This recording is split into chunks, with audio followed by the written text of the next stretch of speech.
So before we do that, let's have a word of prayer, Mishpachah, and let's get right into the word of the Most High. So I hope everyone can hear me, and I pray that you all are in excellent health. Let me check everyone first. Let's see.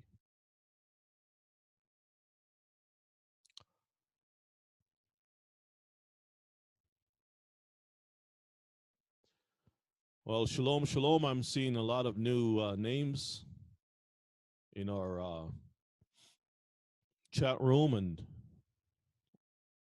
and also in our panel list. Let's see. All right, let's have a word of prayer, and then we'll get right into the word of the Most High. Baruch haba Yehovah Eloheinu melech olam.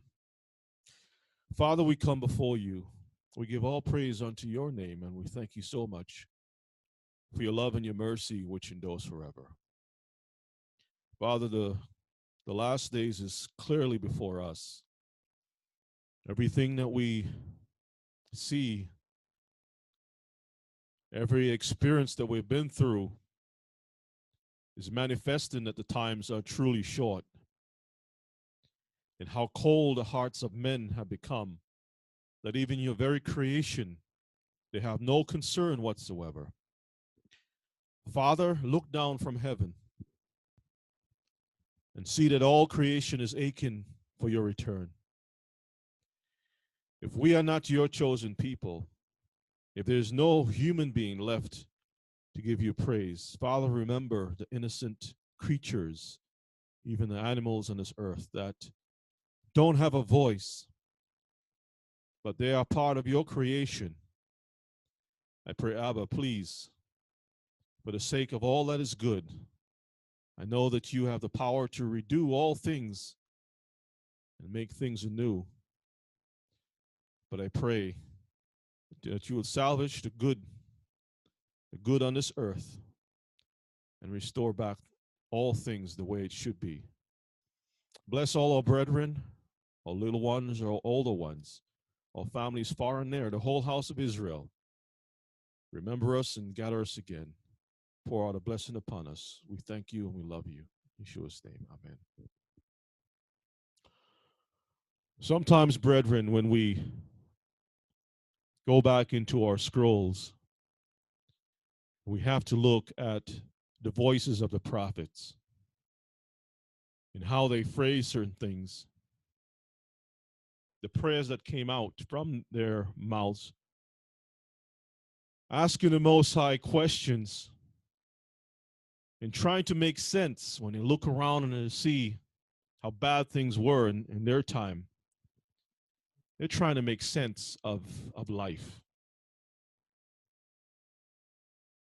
Today has been a day for me of reflection, internally processing my life and my life story, where I've been and how many times the Most High has delivered me from many, many, many things.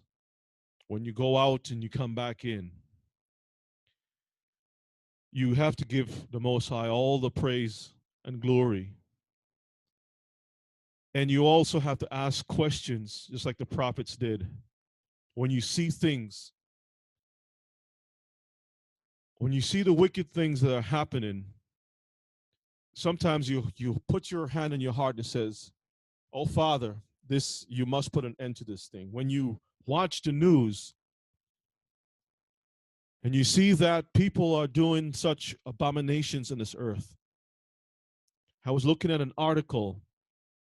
I'm not going to pull it up, but I'll just mention it. Where there were some young men. I think it's in Brazil or one of those South American countries that took two people. They murdered them, but before they did that, there was some cannibalism on one lady that they did to this one lady that it's heartbreaking. And when I look at the photographs of who the perpetrators were, the criminals were, There were Hebrews. Hebrews in the Brazilian diaspora. What would drive a person to dismember someone, sexually violate them, dismember them, eat their flesh, and act as if nothing is wrong? There is definitely an unclean spirit, or spirits plural, that has caused this earth to be so cold-hearted that it is it is a wonder that this earth is not destroyed as yet. And what we're seeing every day is a decay, a falling apart of anything that is good. The animals are crying out. In the news, I saw that a lot of, I think it's a lot of monkeys or whatever it is. Let me see. I guess they broke out of from some facility. Yeah. Let me pull this up so you all can see it.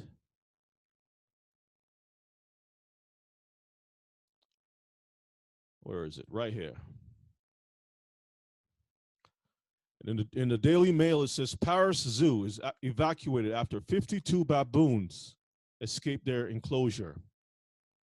52 primates got out of Paris' main zoo today, forcing it to be closed. Workers at the attraction in Vincennes area spotted the breakout this morning. The animals are giving us clues and signs that, and there goes the police. The police. Wow.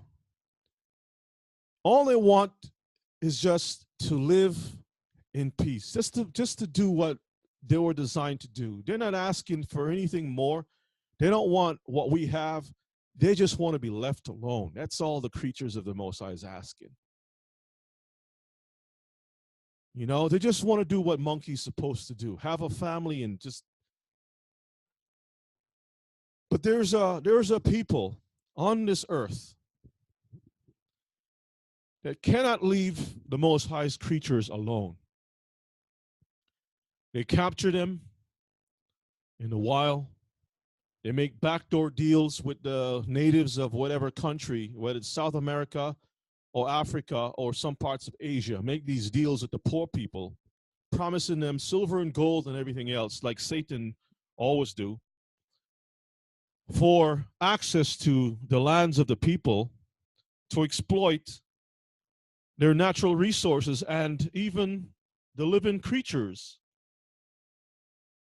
And the people not knowing what's going on and not seeing the full end, that the Most High has placed all these creatures not just to demonstrate that he's all powerful and such like. He has placed even the very tick, the very flea has a purpose. The flies, the maggots, they all have a purpose. They are all made by the Most High to perform a certain role within nature.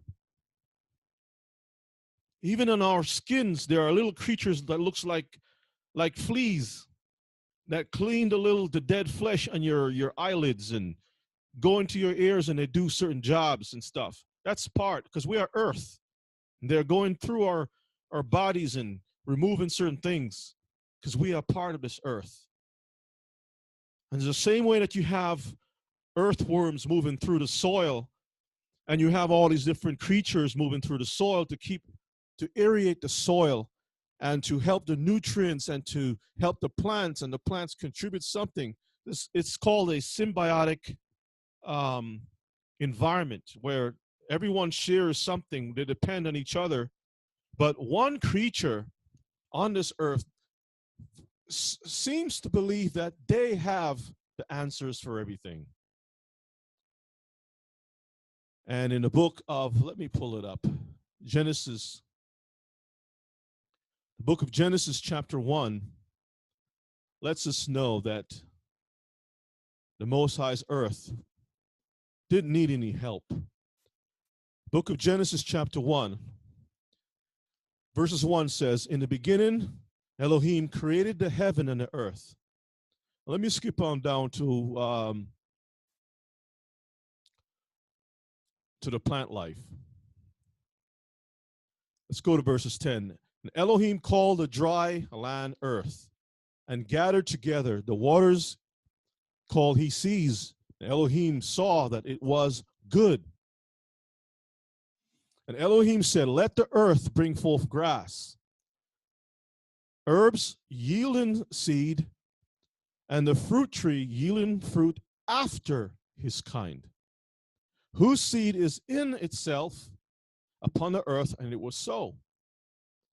And the earth brought forth grass and herbs yielding seed after his kind, and the tree yielding fruit, whose seed was in itself after his kind. And Elohim saw that it was good. End of story. He has created all his creatures, the herbs to produce seed, the fruit trees to have seed, everything to produce something after its kind. And that's something that is done by itself. It doesn't need someone to come around in a truck and stick their little fingers up in the flowers and put pollen and capture whole colonies of bees and force them to work for them. Because believe you me, Mishpachah, maybe y'all don't know this, but do you know that when you get your pecans, when you get your peach, all of your different fruits and vegetables, or basically your nut seeds and whatnot, your fruit trees and stuff, that there is an industry of kidnapping bees and forcing them to work like slaves. They take the bees in these 18-wheel vehicles, bring them to these farms, whether it's pecans or I don't know, walnut, whatever, and then they train them in such a way, because bees always return back home to the hive, and they force them. They open up the stuff and force them to go.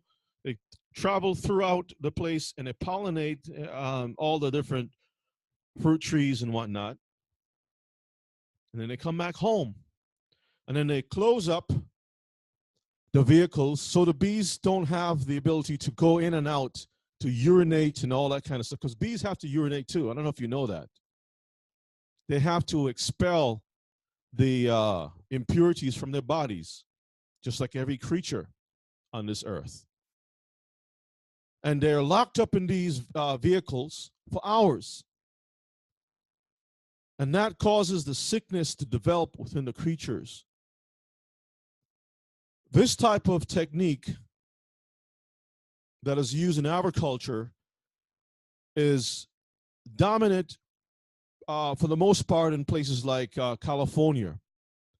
So when you see that there's a disaster in California, fires, farms are being burnt, all these things are being destroyed, it's much more than what we think that we see in the news. Because we're looking one way at the news, but the Most High wants us to see what is happening on this earth, what people are trying to do. And the bees are taken from one farm to another. I remember watching this documentary on Netflix. I'm not sure if it's still there, because Netflix have a habit of removing things. They'll put it up, and when it puts out too much information, they pull it. And if you didn't know about it, you'll never know about it. And in this documentary, they show you this guy. You know, he brought his 18-wheeler on this farm. It was what do you call that type of nut? I think is it pistachios? It was some kind of a nut tree. And while he was being interviewed, the reporter was like, the guy stopped for a moment and said to the reporter, do you hear that? That's the sound of money. And what he was talking about was the bees, the buzzing of the bees. And while they're doing this interview, this reporting to make this documentary, you can see that the people have no regard for the Most High's creation, the bees, that they would pass around with these machines to spray pesticide stuff, to spray the crops and whatnot. And when they spray the crops, even the bees themselves get infected, they die. And the guy doesn't care. He just packs up, move on, gets more bees, and then continue the process over and over. And they realize that with the genetic modification of these bees, because in the old days, bees were like everywhere, everywhere. Now you can hardly find a bee. But there's one type of species that produce the best honey, and you can look this up. But these bees are very fierce. They're called African honeybees. They're very, very fierce. And they're trying now to grab those bees because of the quality that they produce and to make a more domesticated version of those bees so they can continue raping and robbing the little creatures of the Most High. So the Most High's creation is not good enough. It has to be made in their image. And they continue to say, well, it's good. It's good because look at, there's 7 billion people on the planet. We don't have enough honey. We don't have enough this. We don't have enough that and whatnot. So let us do this and that. Let's produce more. The Bible called it exploits. These are the people that the Bible says in the book of Deuteronomy chapter 28, that is going to be a fierce people who will not regard the young or the old. This is the prophecy of people who are basically called heartless. Heartless people. People that will look at the Most High's creation and tie them down to a table, cut them up in pieces, and do all kinds of things, sew them back up together, put them in another cage to keep them alive, to torture them another day. Once they have achieved whatever they're looking for, they don't need those creatures anymore. They just get rid of them.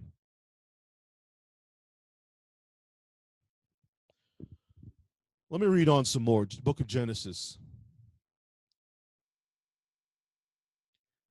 Let me skip on down to verses 21. 20. And Elohim said, let the waters bring forth abundantly the moving creature that have life. Let me talk about water for a moment. When I was a child, this type of thing called bottled water didn't exist, as far as I know. We used to get water from either the rivers, from the rainfall, and that was sufficient. Now we have to buy bottled water because the water that's coming through even the very rivers and streams, it's not good enough. It's not clean anymore. So guess what? We have to go through the science, the madness of the nations, to design an apparatus, a tool, a machine to purify water so we can drink. And on top of that, it's so bad that, see, when you are not a people that like to exploit, you're not thinking that water is absorbed through your skin. You're not thinking about your body. Your skin is the largest organ on your body. You're not thinking all these things. You're just thinking, just drink water, live, eat food, and just live.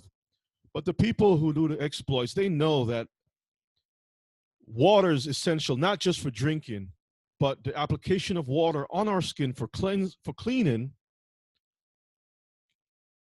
has to be pure.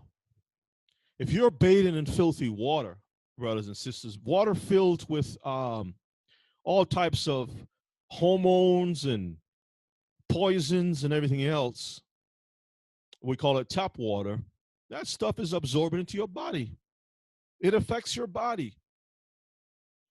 I remember listening to a researcher who said that the last war, or the next war, I should say, not the last war, but the next war is probably going to be over water. And people don't really think about it, but there's something powerful about that.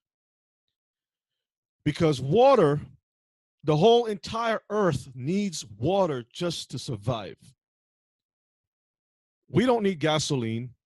We definitely don't need oil. We don't need all these things, but water, we need water. And so the water has become so polluted that we can't even trust taking a shower. I was having a conversation with a gentleman, and we were talking about the floating island somewhere in the Gulf of Mexico. And he told me, I haven't confirmed it, but he said that the island, first of all, is an island of trash. The island is probably about the size of, I think he was exaggerated, but he said something about Texas. Now, if that was the size of Texas, that would be a huge concern. But it was a large island of plastic trash. And that's it.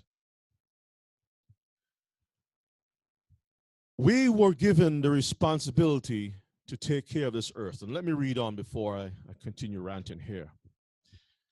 He says, let the waters bring forth abundantly the moving creature that have life. When you have life, you give life. Every creature that the Most High has made in the waters have a responsibility to keep the waters the way it's supposed to be. Clean. One animal eats a certain thing in the food chain or the ecosystem that keeps balance in the waters. And then there's another creature that eats that creature to keep balance so that everything is kind of like balanced out at the end of the day. When you go into the waters and you take the shrimps, which are supposed to move around like the trash collectors and find and locate missing pieces of feces and different things, and you eat those things, you're not only putting poisons into your body, but you're causing the waters to be polluted.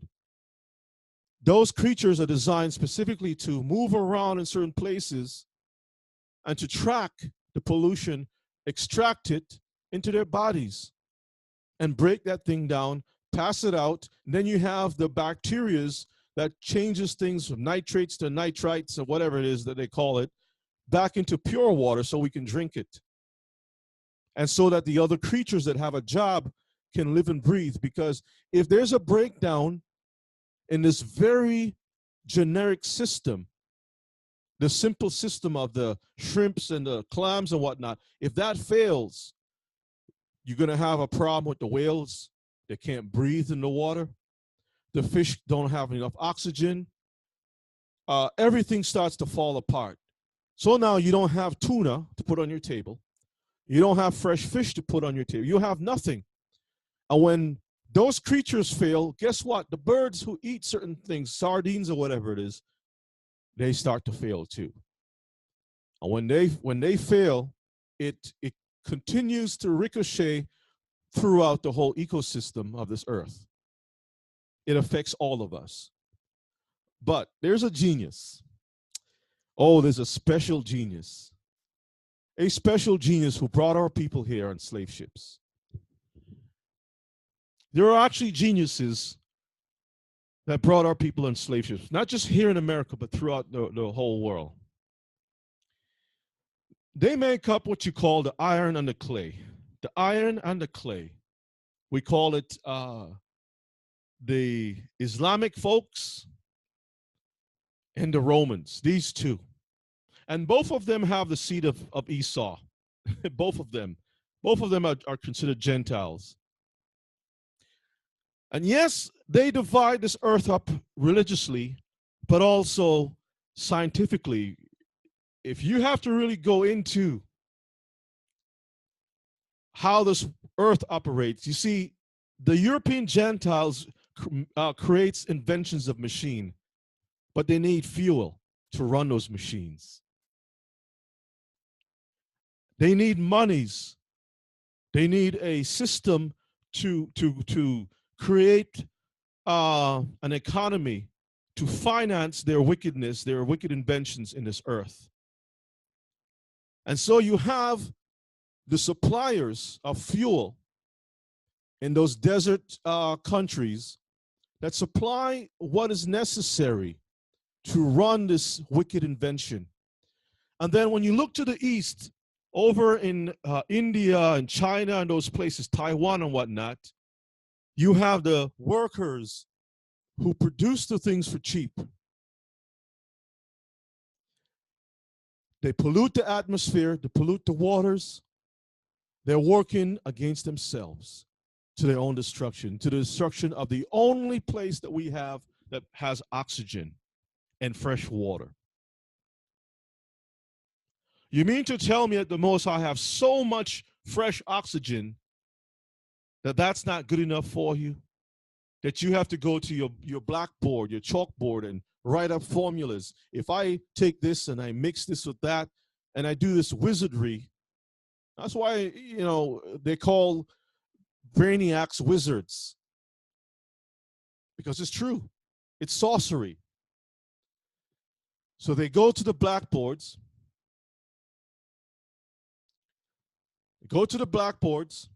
and they start formulating all of these different inventions and saying, we're going to produce oxygen in a laboratory.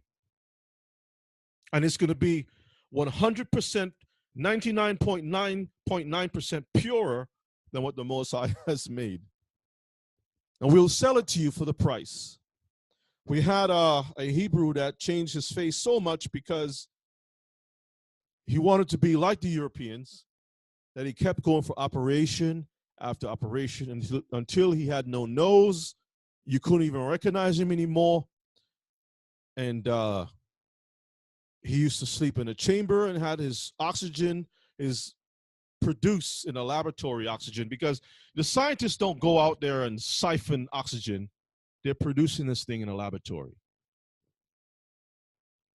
When they do these things, they sell it to you, and people buy this stuff with a list of things that is good for. Well, the fresh oxygen increases your the sensory glands and your intellect. You can be more creative. You can see more. You can all kinds of stuff. This is how they deceive and sell out everything that the Most High has made that He said was good. Formulas for destruction, trying to be God. And one of the creatures that they use, that they always use, because they said that this creature is closer to mankind, and they have even designed a category placing them and human beings in the same category, calling us primates. So, Mishpachah, let me ask you something. Are you a primate? A mate that is primal? A primate, a primal mate. Is that who you are? And the poor monkey has never started a war. The poor monkeys has never robbed anyone. The poor monkeys have never designed a lab. They say that the monkeys are very intelligent. The only problem that they have is that they cannot speak. But the same people who put us in a category as primates themselves have to take the time to train these creatures how to do certain things. The monkeys didn't ask to be trained to do anything. They're not asked to train how to move a banana from one hole into another hole and ring the bell. They're not asking for that. All of your science, all of the science that we use in primary school, in grade school, or whatever it is, you know where it comes from? It comes from exploiting creatures that the Most High made. Think about that. Every frog that you open up in a jar that smells so stink. I remember I had a professor. He was from Africa. That was in my biology class. He wasn't the best or the most pleasant teacher, but he forced his students. He would give you an F on the spot if you didn't cut open a frog. Now, as a child, I knew that those things were unclean because our family, for the longest of times, was always kosher in that way. We didn't eat unclean things. We didn't touch those things and so forth and such like. But in school, we were forced to get a grade by degrading ourselves. Get a grade by degrading ourselves. And that's what they do, Mishpachah. You got all of these rabbits and all these creatures that are in these vials and these bottles and whatnot. And they say, well, this is for the good of mankind. To take these creatures and to put suffering on them. Brothers and sisters, let me tell you something. I know that we have done videos and classes that is similar, but we need to remind ourselves, because we can be lullabied to sleep. Okay, they can sing nursery rhymes in our ears until we fall asleep. On the screen, you can see the problem. So looking at the board, the problem in a suit is looking at the board for solutions. And the poor monkey standing on the side looking at the madness of these people.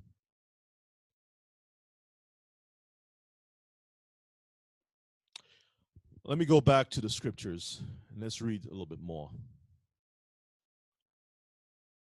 Most High is going to require from them to give an account for all the crimes that they have committed upon the face of this earth. Make no mistake about it. Most High is not playing. So the creatures that's supposed to move on this earth, to take care of the waters, to bring life, the fowls that fly above the earth, these creatures are being compromised today. The Most High says, and Elohim created great whales and every living creature that moveth, which the waters brought forth abundantly after their kind, and every, in 1 second, let me fix my screen here. And every winged fowl after his kind, and Elohim saw that it was good. It was good. And Elohim blessed them. But what do we find today? We find mankind has cursed them, saying, be fruitful. You are the ones that's supposed to do this thing yourselves. The monkey don't have his business, no business whatsoever, going over to the horse and saying, let me mess around with the jewels so we can help you to produce young ones. Let me help you to deliver your little foals, your little horse babies. The Most High left the horses on their own to bring forth their own offspring. But we have what you call animal doctors, and they show you them right there trying to deliver a sheep or something, trying to mess around with these creatures. So what were the creatures doing before? What does the elephant do in a while? They don't need a doctor to help them to deliver their own offspring. Because something is wrong with this creation. We are supposed to deal with our own stuff, and every creature has to do their own stuff. That's why the monkeys decides to, hey, let's get out of here. let's let's break from this prison. And who's called? Not the zookeepers, the police is called. The police. Because the police are put there for law and order, to execute law and order. They call it public safety, but whose lives is really at danger, in danger? That's the monkeys. Because only the monkeys, if they could speak, they can actually testify of the crimes that has been committed against them and the perversion that has been unleashed on them as a species. The perversion. I don't want to go any further than that, because if I have to share with you things, brothers and sisters, some of your brains will, it's very disturbing. Let's put it that way. Be fruitful and multiply and fill the waters and the seas, in the seas, and let the fowl multiply in the earth. And the evening and the morning were the fifth day. And Elohim said, let the earth bring forth the living creature after his kind. The creatures are going to do this themselves. They don't need a scientist to be up in their business, moving around things and saying, oh, we're going to plant this egg back into the womb. We're going to move this sperm from over here because we found this perfect monkey or this perfect rhinoceros, and we're going to take his seed and we're going to do this and that. They don't even allow the creatures to go mate with a female that they can produce offspring. You know, they're not even allowing them to have a private moment. You have a crew of people around them with cameras. And they don't even do that anymore. Now they're moving the rhinoceros or the elephant in a private room and put an artificial rumping station right here and forcing the animals to mate with an idol, mishpachah, an idol. Something that looks not even close to a rhinoceros. And the creature's brains are scrambled. They're thinking, hey, this, because, you know, part of our creation, we have sensory glands that lets us know that once I go through this, okay, I'm going to return. This is a cycle. I return back to this form in order for me to produce seed. This is the place that the seed has to go. I went through the process. I had the experience. Next year, I'm going to come back to produce another one. And the year after that, you know. So if the creature is brought to a machine to simulate intercourse, what is the rhinoceros going to do in a while? He's disconnected from the natural order that the Most High has set. And now anything that he sees that he wants to get off with, he's going to jump on that. It can be a tree, whatever it is. Brothers and sisters, the culprit is the same suit that I showed you, the same Gentile nations who don't consider anything in the Most High's creation. And yes, there's some soft and cuddly Gentiles out there that believe in protecting the creation, but guess what? In many cases, almost in all cases, they're also the left hand of the devil. Meaning, the same companies that are destroying, the pharmaceutical companies that exploit the Most High's creation, also has a reserve fund that financed or creates these foundations. Save the Tree Foundation, Save the Animals Foundation, to finance the feel-good Gentiles on the other side, to keep things, you know, quiet, to give us an appearance that everything is moving smooth, that nothing is disturbed in creation. These Gentiles go out and they pat the bears in a while. They take pictures showing you these things. And the bears is like, what are you doing over here? They sedate the bears, they feed them, to do all kinds of different things, and make you feel that they are doing something good because the population of the bears are dropping. And we want to know why. We need to know why these things are happening. And perhaps it's something in the food. So we're going to check the berries out. They're all connected. Satan has 2 hands and 2 feet, as far as I know. Brothers and sisters, don't let them fool you. Whether they're in some foundation or not. And I had a conversation with a Gentile about the same thing too, about these foundations. This man was telling me that he's involved in carbon forming, working with tires to make this special fabric that goes into tires. He says all these tires have this thing. It's a carbon filament or something like that. So I looked at him and I says, are you contributing to the good of this creation, or are you destroying it? He got real quiet. Oh, I think I'm doing something good. I think I'm doing something good. He says he travels all over the earth, and India is one of his playgrounds. And he likes to sneak up on the Indians because he wants to catch them at the facility not doing what they're supposed to do, just to make sure that they're doing what they're supposed to do. And what he's talking about, he says that a lot of times they break the code. They would try to cut corners and stuff. And he travels around to make sure that everyone is doing what they're supposed to do. And he's a scientist. And after a little chat and everything else, you can tell that the Most High troubles these people, because when you look at the end game, they understand that they're not contributing anything good.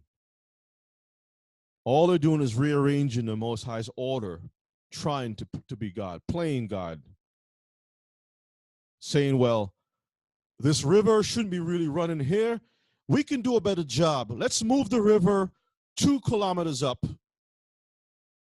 Let's divert it over here, and we're going to do something better over here. There's a place in America that is similar to that. It's called New Orleans. Putting all these dams up and changing things, but nature, the Most High has a way of making people understand that he's in control. Let's continue. And Elohim said, let the earth bring forth the living creature after his kind, cattle and creeping thing, and beast of the earth after his kind, and it was so. Elohim made the beast of the earth after his kind, the cattle after their kind, and everything that creepeth upon the earth after his kind. And Elohim saw that it was good. End of story. Everything that he made, brothers and sisters, was good. And Elohim said, let us make man in our image, after our likeness. Let them have dominion over the fish of the sea, and over the fowl of the air, and over the cattle, and over all the earth, and over every creeping thing that creepeth upon the earth. Now, basically, in order for you to have dominion, you have to study the animals. You have to know the migratory patterns. You have to know how one affects the other. You have to know these things, and the Most High has given that ability to us, but he never said for us to interfere with what those creatures were set up to do. He never said to go and move the giraffe and place them in another country. He never said for us to go and capture 100 monkeys, put them in a cage, and make money off of them by having people walk by and feed them peanuts and stuff, or feed them popcorn. And all the creatures can do is sit down on this concrete. There's no concrete in the wild. They're sitting down in this concrete designed pool with a little bit of water here and there may be some artificial trees in the background or whatever it is. The Most High never intended for those creatures to be in a dead place or prison. He says, let them move throughout the earth, upon the earth, after its kind. He didn't say in prison. He never said prison. The Most High, when he placed Adam and Eve in a specific place, it was called a garden. It wasn't called a prison, a garden. When men sinned, then he put a prison guard at the door with the flames of fire, a sword of fire, to keep us from going back into that place. The whole idea of prison comes from mankind. We have actually done a very good job at facilitating human or species or living, the living, to imprison things, to imprison this planet. We have done such a good job that we even have psychiatrists that is specific or is that are trained specifically for helping us to survive in a prison, by telling us it's not so bad, by helping us to understand how we're feeling, our deeper feelings, so that we're not going to lose our lives while we're in prison. And guess what, Mishpachah? This is not only for human beings, but do you know that zoos have psychiatrists too? The zoos have psychiatrists that look at the expressions, they study the movements of the animals, because they study them in the wild when they were free and happy, and they record all the movements, whether the monkey's face is down or up, whether he was jumping like he was happy, swinging on the trees, the way that the birds would fly. They study everything, and they know this is what freedom is all about. This is happiness. They put that in their books. They got it in their video logs, and then they put it in the zoos. And now they're capturing these animals. And what they do, they try to replicate the freedom in a confined environment. They try to replicate everything that the animals had in the wild, but this time in a controlled environment. And they check the blood every so often to monitor the pressure of the animals. And they check the diet. Well, maybe if I can give them the red peas, it'll make them feel better. If we mash this up a certain way and give it to them, it'll make them feel better. No, you need to let them go. Monkeys don't swing on trees in the redwood forests.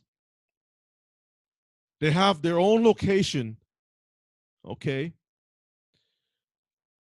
Parrots and parakeets don't need to be in certain environments. They need to be where they belong, in those environments. Every creature deserves to be free.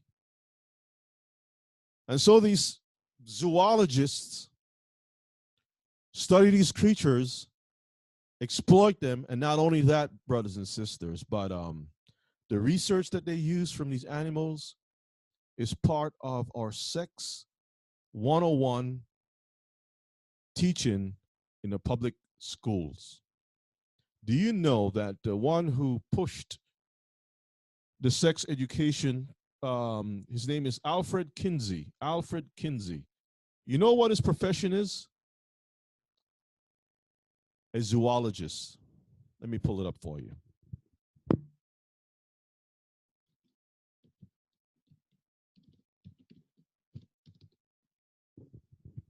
Alfred Kinsey.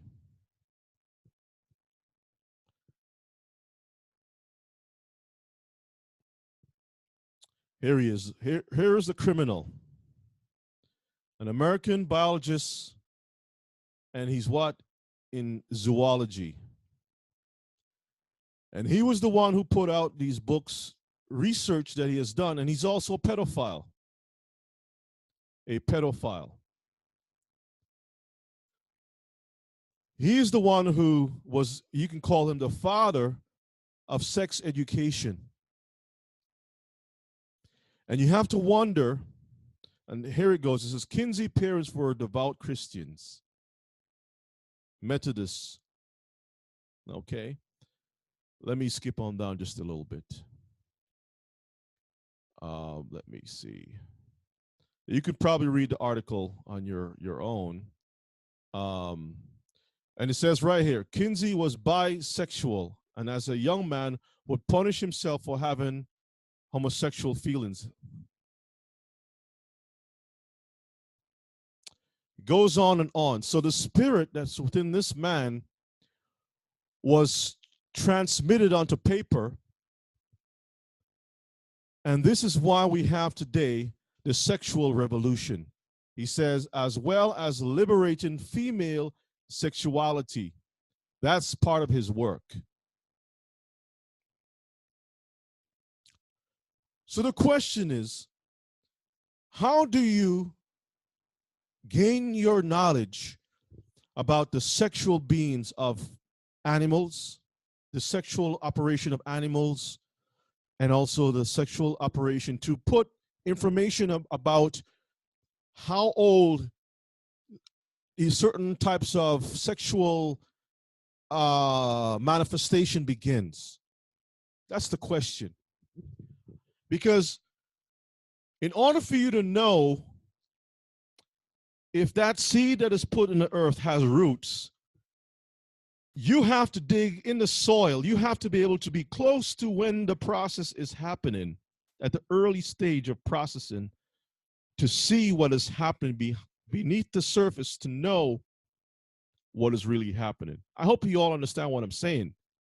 In order for you to have data that speaks about the early stages, sexual development of infants, you have to be in contact with little babies, brothers and sisters. And that data, that research material, is put together and it formulates what you call your sex education manual that is used in school today. When you look into the background of this person, this nut, it says Kinsey obtained research funding from who? The Rockefeller Foundation, which enabled him to further study human sexual behavior. The Rockefeller Foundation, Mishpachah, do you want to know who they're connected to? They're also connected to, and I wish I had my book in front of me. We all know that they're connected to the oil industry, but they're also connected to, and let me get a drum roll, the missionaries. The Rockefeller Foundation or family is part of the missionary movement. They finance the missionary movement. They have connections with church, Mishpachah, the same church that have the book of Genesis in their hands, that understand that the Most High says, leave things the way I made it, because these things are good.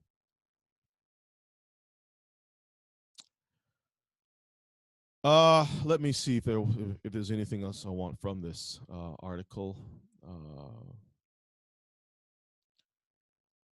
So he was deeply involved in sexual experimentations as being necessary to gain the confidence of his research subjects. He encouraged his staff to be involved in certain things, his staff and all of these people. There was a lot of secrecy behind this man's work, Mishpachah. Much of his work, some of the data published in two Kinsey reports is controversial in the scientific and psychiatric communities and such like. Kinsey collected sexual material from around the world, which brought him to the attention of the U.S. Customs when they seized some pornographic films in 1956.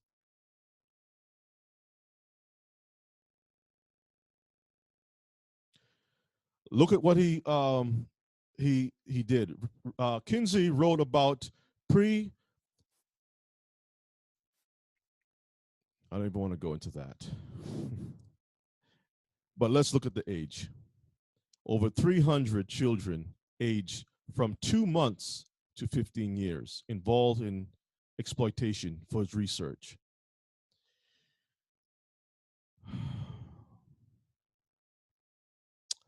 So, brothers and sisters, I'll leave this alone. Let's close this out. Let's go back to the book of Genesis. So Elohim created man in his own image. An image of Elohim created he him, male and female created he them.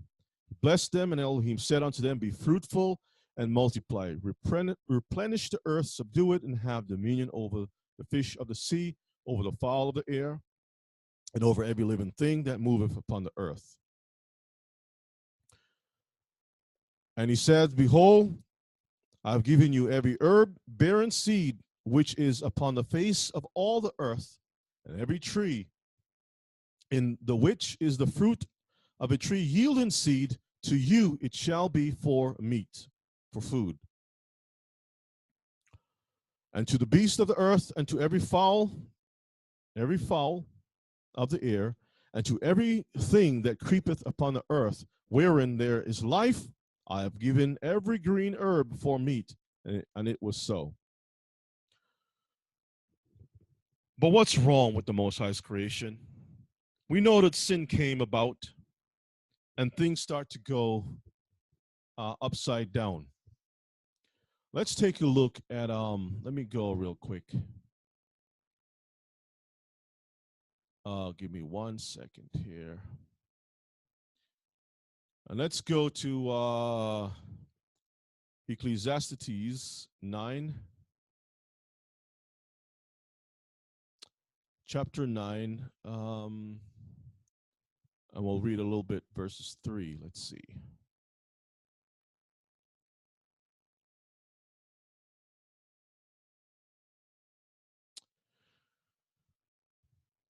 Let's read from verses 1. For all this I considered in my heart, even to declare all this, that the righteous and the wise and their works are in the hand of Elohim.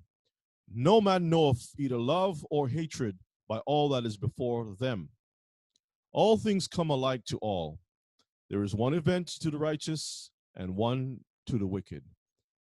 All praises to our King. To the good and to the clean and to the unclean, to him that sacrificeth and to him that sacrificeth not. As is the good, so is the sinner, and he that sweareth, as he that feareth an oath. Verses 3. This is an evil among all things that are done under the sun, that there is one event unto all, yea, also, the heart of the sons of men is full of evil, and madness is in their heart while they live. And after that, they go to the dead. Mishpachah, let me tell you something. Mankind today has to really give an account.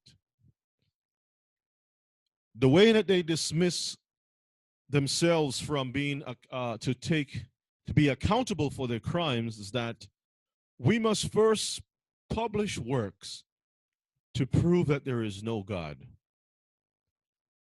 And when we achieve this thing, then our minds will no longer be troubled at all that we have to face a judge one day. In the book of Wisdom of Solomon, chapter 2, Wisdom of Solomon, chapter 2,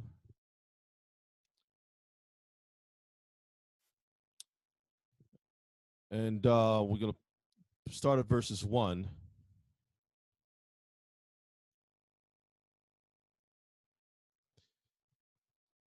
Wisdom of Solomon, chapter 2. And I'm going to read a few articles in a moment so we can see why these classes are so important. Wisdom of Solomon, chapter 2, and verses 1. For the ungodly said, reason with themselves. You know, they have these group meetings and stuff, and sometimes you can hear them on the telephone talking to Fred, Frank, Bill, whoever it is,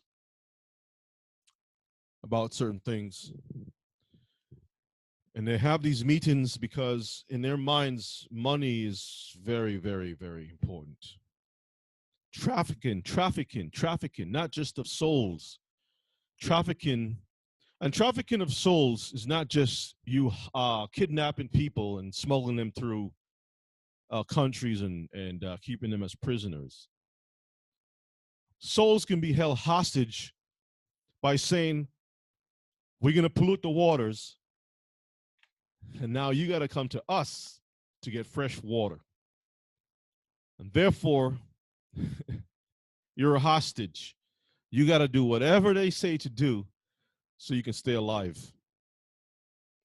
Because after all, we want to live, right? So they reason with themselves, but not aright. Their meetings is not right, Mishpachah. Our life is short and tedious. It's a lot of work, and it's short-lived. And in the death of a man, there is no remedy. Neither was there any man known to have returned from the grave. For we are born at all adventure, and we shall be hereafter as though we have never been. For the breath in our nostril is as smoke, and a little spark in the moving of our heart. It's amazing that the scriptures really lets us know that there's electrical current moving within our bodies, a little spark. That's why when a person collapses on the floor, they get that machine and they put that gel on there and then poof, shoot sparks back into your heart. Verses 3, which being extinguished, our body shall be turned into ashes. That doesn't sound like a Hebrew, because we don't have any customs of turning our bodies into ashes. The place that we find of burning bodies is for those who practice witchcraft. Mishpachah. Those who practice witchcraft. So when you burn the bodies, it turns to ashes. Could this be the speech of one who conjures, who deals in witchcraft? Let's read on. And our spirit shall vanish as the soft air, and our name shall be forgotten in time, and no man shall have our works in remembrance, and our life shall pass away as the trace of a cloud, and shall be dispersed as a mist that is driven away with the beams of the sun, and overcome with the heat thereof. For our time is a very shadow that passeth away, and after our end there is no returning, for it is fast sealed, so that no man cometh again. Come on, therefore, let us enjoy the good things that are present, and let us speedily use the creatures like as in youth. Let us use the creatures as in youth. Let us fill ourselves with costly wine and ointments, the spa treatments. I have a 1 o'clock appointment. They would call and says, "Hey, do you have any time on your schedule next week? I just came from traveling from Japan, and I want to book an appointment. Yeah, my nails, I'm not looking so, and I need to get a few things taken care of. Okay, no problem. All right, I'll see you there." Hebrews don't have $300 to go to these special places to get a glass of wine and get your toes and your nails taken care of. We don't have that kind of money. Let us fill ourselves with costly wine and ointments, and let no flower of spring pass by us. Got the bouquet of flowers, the music is playing in the background, the wine, getting the spa treatment. The ointments is rubbed on our skin. You're stretched out on a table, and they got these nice warm stones on your chakras, going up your chakras, your spine. They're pulling your toes, they're pulling everything, and oh, that's the right spot, right there, yes. And you're making you got your little phone, and you're making your little deals and whatnot, and that's the life. That's the life. That's what they want us to believe. But do you know that life is on the backs of other people? There's an exploit for them to gain that type of a life. Something has to be brought low for them to come up. Let us crown ourselves with rosebuds before they are withered. Let none of us go without his part of our voluptuousness. The figures, the beauty. Let us leave tokens of our joyfulness in every place. We call that funds or foundations, tokens. How do you think some of our people get into schools? The Ford Foundation sponsored you to go to school. So their legacy is always mentioned. For this is our portion, and our lot is this. Let us oppress the poor righteous man. Let us not spare the widow, nor reverence the ancient gray hairs of the aged. Brothers and sisters, that is called exploitation. Let our strength be the law of justice. That sounds like dictatorship. For that which is feeble is found to be nothing worth. For that which is feeble is found to be nothing worthless. Therefore, let us lie in wait for the righteous, because he is not for our turn, and he is clean contrary to our doings. He upbraideth us with our offending the law. You know what? You want to know why? Because we're always looking at the Most High's creation, the Most High handiwork, and see how beautiful it is, and we compare that with the skies. I was talking to a Hebrew, and I told him, look at those fallen angels.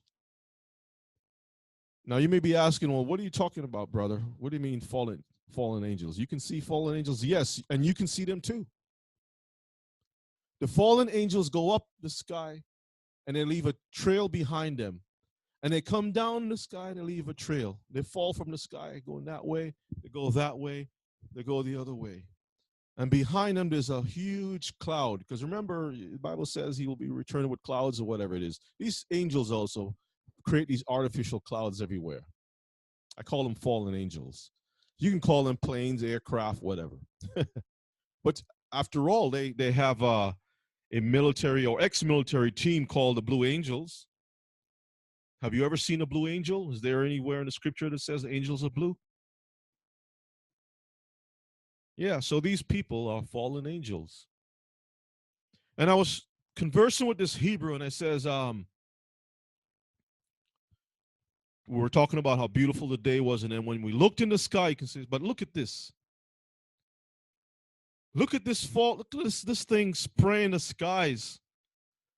And he says, oh no, that's just water vapor. So it says, bruh, water vapor. He says, yeah, all the planes, they put out this vapor when they're traveling. I says, bruh, look at that commercial plane right there. Do you see any vapor behind it?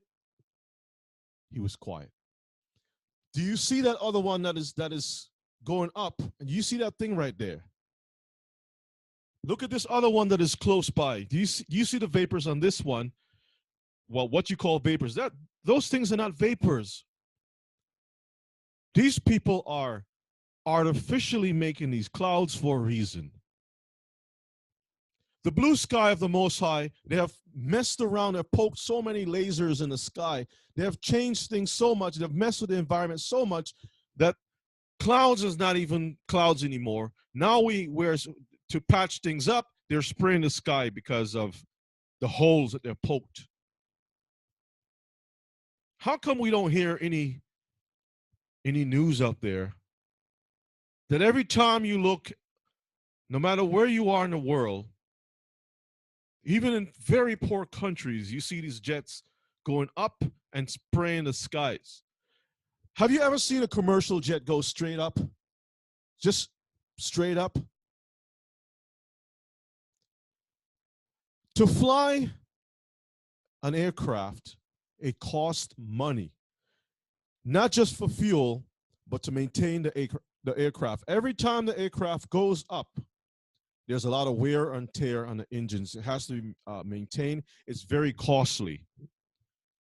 Do you know of any third world countries that have aircraft, have the monies to finance aircraft going up every single day, 3, 4, 5 times the day of the day to spray the skies? Brothers and sisters, this is why when we start to point fingers at the truth and show the truth and point fingers at the lies and say, that's a lie, this is the truth, that's called upbraiding, the offending of the law, because the Most High made laws, the laws that we call the laws of nature, how things should operate. But what they're doing is offending the Most High's laws of creation. They're disrupting it. So now when we point these things out, it becomes an offense. Because third world countries are struggling right now to put food on the table. I'm sure if you do look at some of the footage with Venezuela or any countries that the money is worth nothing, and you look up in the sky, you can see these aircraft going up and coming down. It's not a third world country military that's doing this. It's the powers that be that rule over the earth that is constantly, they have an agenda, constantly destroying this earth. They have a problem that they created. They use these things to patch things up. And their warlocks is in the chalkboards drawing all these different signs, these different things, these messages that the fallen angels have given them to find formulas. Let's read on some more. and objective to our infamy, the transgression of our education. We are always speaking against how their education is nothing but wickedness. He professeth to have the knowledge of God. That's what we do. We profess to have the knowledge of the Most High. And he called himself the child of the Most High. That's the child of the Most High. Those who profess to have the knowledge of the Most High, us, was made to reprove those people, our thoughts, those people who profess to be wise. He is grievous unto us, even to behold. They can't stand us. For his life is not like other men's. His ways are of another fashion. We are esteemed of him as counterfeits. Yes, indeed. These people are counterfeits. They don't even fit. And I have seen, and I think a brother has posted something before. I remember a brother said that these Gentiles are nothing more than cancers.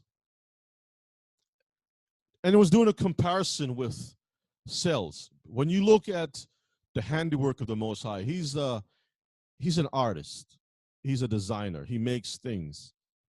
And everything, you can look at it at everything and see replicas in different forms. Like when you look in the waters, you can see fish glide through the water. It has fins that flap a certain way and tails that move. Same way with the birds that goes through the blue sky, the fish in the blue water. Birds have wings and tails that move a certain way. We can see within our bodies, we have a universe, we have cells. Things go up and down. We are a replica of the earth itself. The same way the earth has seas, oceans, streams, lakes, rivers. We have veins, we have pools of water within our bodies. Things empty out and come in. We have all these things. We have you go deeper and deeper, you see within the cells themselves, you see another universe operating. But just as you have cells that replicate life, you have when the cells are not being fed or taken care of, when there's a injustice within the body, a breaking of the commandments, a defect within the body, it creates cancer. Cancer pops up, and the cancer starts to replicate itself by feeding off the body. It uses the body and it destroys things. It continues to destroy until it destroys itself. It doesn't know what it's doing. All it knows to do is just, I gotta destroy. I see this thing, I gotta destroy. They don't understand, but it replicates. It's so smart that it can produce another of its own kind that destroys, and it circles the body. It travels throughout the body, seeking places to destroy. Just as Satan goes throughout the earth, seeking to destroy, the Gentiles goes throughout the earth, seeking places to destroy, looking for other exploits, looking for other new ways to get water from a rock. Oil is not good enough. Now we're going to take the rocks and crush them to a liquid and get the stuff from the rocks. We don't care about the poisons that appears beneath the surface. We'll just drop some cement in that hole and call it a done deal. And then when the earth starts moving, wobbling out of a place, and they're wondering why we have all these tremors and earthquakes in Oklahoma every single day. Oh, we're going to tap into this volcano, and we're going to, because God gave us the power to have dominion over the earth, we're going to put something over this volcano, and we're going to move this thing here, and we're going to build this facility. Yeah, keep messing around and see what's going to happen. So the cancer goes throughout the earth. It doesn't know anything other than to make destructive forces like itself. And that's what it does. It continues until the body has no life in it, and the cancer and the body is destroyed. So it makes perfect sense to me.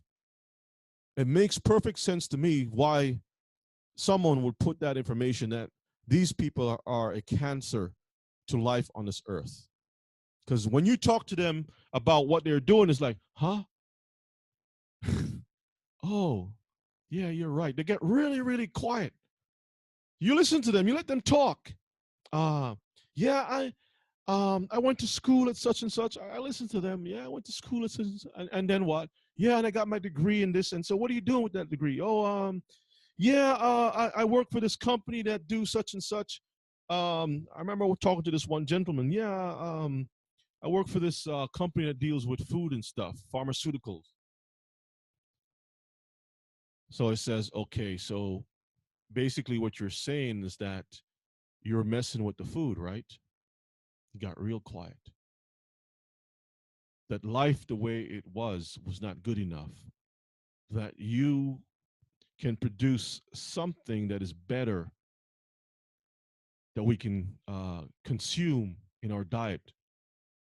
You can take this one gene out of this wheat, and now all of a sudden you have digestive problems. People are developing celiac disease. I guess that's how it's pronounced, celiac disease, where the follicles within the intestines is destroyed.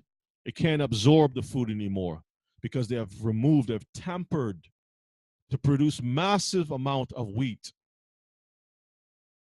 How is the wheat pollinated? Well, you got to mess around with the bees and the insects, or spray your own pollination stuff, artificial insemination upon all these living creatures. But what about the farm that's a few 100 miles away? Wouldn't the breeze carry your poisons to another farm? Yes. Wouldn't that kill that other farm? Yes.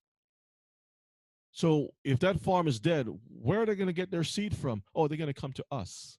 We have the solution. They're going to come to us.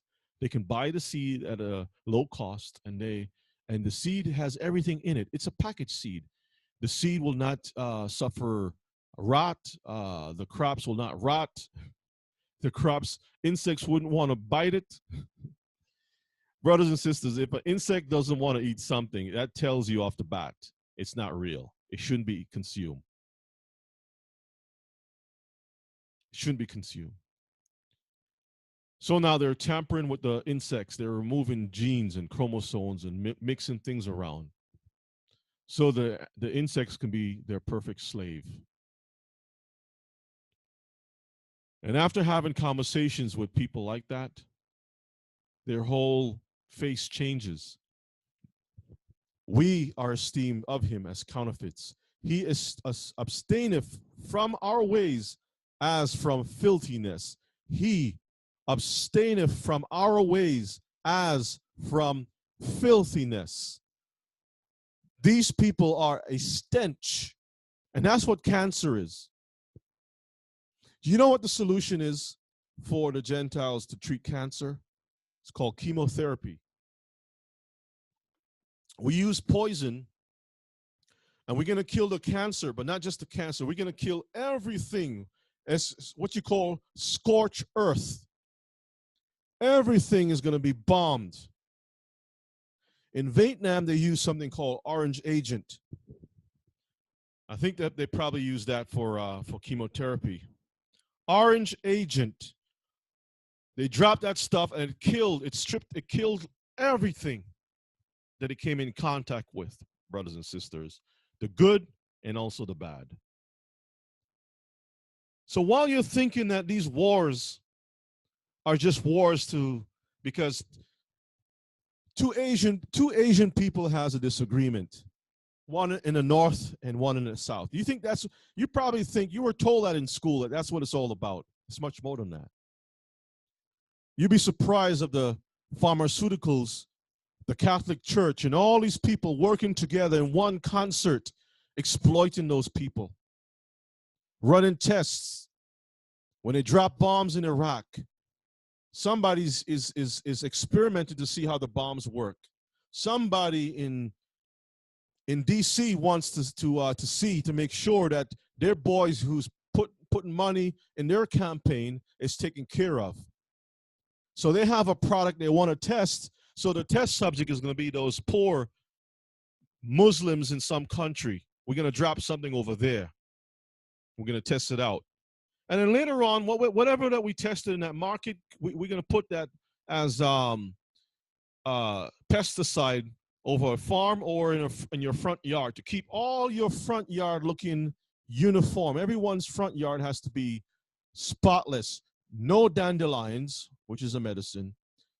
Nothing called weeds. As a matter of fact, you're not even allowed for your grass to grow 2 inches too high or 6 inches to produce its own seed. The grass is not even allowed to produce seed, Mishpachah. You have to cut your grass. Otherwise, you're fined. With your HOA services, you're fined. They say, oh, we're going to charge you because your grass is too tall. And you're saying, well, I want this thing to produce seed so the grass can be replenished. Fresh grass. No, they says, nah, you can't do that. The stipulations in sections 8 verses 2.5, whatever it is, says that you must keep your grass cut every couple of weeks or we're going to fine you $100. So what do? You go to the same pharmaceutical companies and buy a package of fine grass, fine seed. You throw that thing all over the place, and this is how you keep your lawn looking nice and green. It's a wicked system. The Most High never said this is how we're supposed to operate. I need fresh water, I got to buy it. I need grass, I got to go buy the seed. I need this, I got to buy it. It's a system of slavery. And that's why we abstain from these people. We can't stand these people because they are like dung, like doo-doo. He pronounced the end of the just to be blessed. Why is the end? Why is the end of the just blessed? Because we have respect for the Most High's earth. We want fresh milk, fresh food, fresh water. We want real clothes that comes from living things. We don't want to take oil, turn it into plastic beads, take the plastic, mix it with colors, stretch them into fibers, and weave them into threads, and mix that with some cotton so it wouldn't be too harsh in our skins, and we buy those things as caps and jerseys and whatever it is. We don't want that. We don't want the electrical frequency in our bodies to change and be less so that disease can come into our vessel. We want the current to flow, everything to flow. So we want to buy linen and cotton, 100% pure linen and cotton. You know where the best cotton comes from? It comes from places that is hot. You can't find 100% cotton in England. It doesn't grow. You find it in Egypt, in all the hot countries. And the hot countries are where most of the people that has some melanin comes from. So the Gentiles give us something artificial, but they jack up the natural stuff. Linen that brings healing into the bodies. When the body is sick, you wrap the body in linen. You're not going to get any bed sores. That's why in the hospital they used to use something called linen, but now it's not linen anymore. They call it linens. Oh, nurse, can you bring some fresh linens? But when you look at the label, it's not linen. It's cotton or some mixed stuff or something else. It's not linen. Go to any fabric store, Mishpachah. Compare the price of polyester with linen. Linen, the cheap linen is about $14, $15, $14.99 for a yard of linen. Cotton is $1.99. Not cotton, polyester about $1.99. Cotton is somewhere about, $6, $7 or whatever it is. It's a little cheaper, much cheaper, but the frequencies, the electrical currents within linen is a much, much higher level. That's why the Most High told the priests to wear linen garments, because they operated on a higher frequency and supposed to operate in a higher frequency with our Elohim. Israel's supposed to wear linen garments. So all that is put to the side. It's out of our reach, but the Gentiles. Let's continue on. And maketh his boast that God is his Father. Let us see if his word be true. And let us prove what shall happen in the end of him.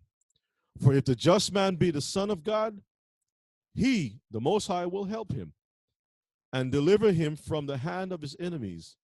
It sounds like a threat, doesn't it? Sounds like what was placed upon Shadrach, Meshach, and Abednego. Let us examine him.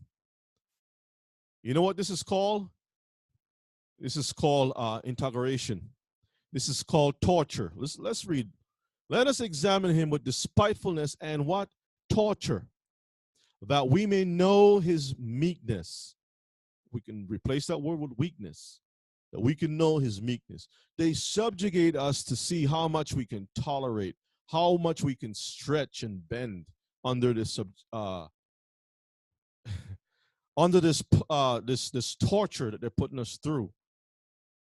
But we are very resilient people. We know how to take punishment, and we know how to make a very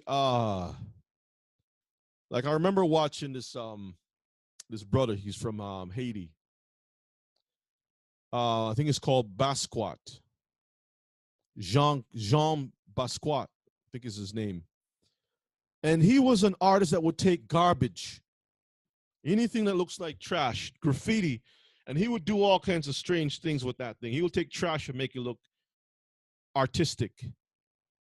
And you know, his art was so powerful because he put messages, he took trash and put messages about how society is. And people will come in and look at his art. It's like, wow, I want to buy that for a few $1 million. We are so talented like that. We can take music, any little thing, just knock it together, put it together, and make music out of it, beats, you name it. And they would come around us and be friendly. Hey, buddy, how you doing? And see our talents, how we can do certain things.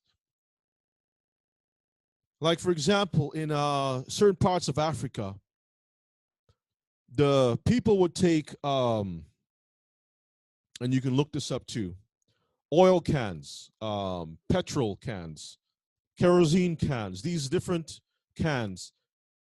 They would cut a piece of wood, shave it down, they'll make a guitar out of it and make the body of the guitar with the cans and whatnot. And the Gentiles will come in and says, wow, I like that thing.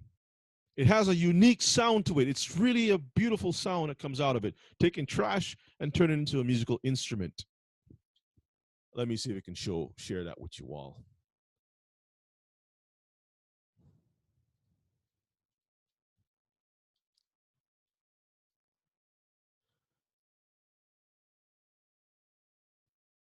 Let me share this with you all. Here it is, images. You see, they went over to Africa and found that the people over there would take these oil cans and make these instruments out of it. You see that?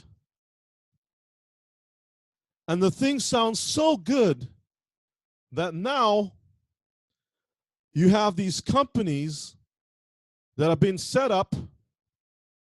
They go over there. First of all, they buy the stuff from these people for $2 or whatever it is. You can check it out on YouTube. And they will come over to America and sell it for $400-$500. And musicians who know sound and looking for something unique will say, I like, man, that's cool. I like that. That's cool. I like that thing. Mishpachah, our people are good at taking trash and turning it into treasures. But we don't ever get what's due unto us. See, we don't have the money to go and buy these Gibson guitars that cost $2,400, $3,000, $5,000. We don't have that kind of money. So we take an oil can and we knock it together.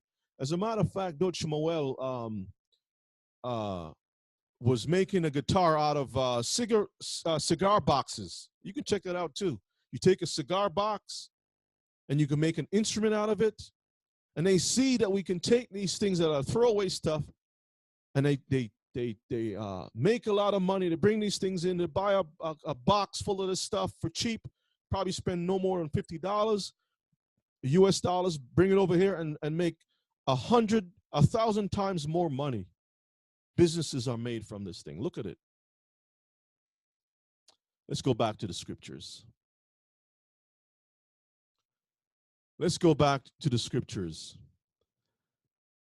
That we may know his meekness and prove his patience, let us condemn him with a shameful death. For by his own saying he shall be respected.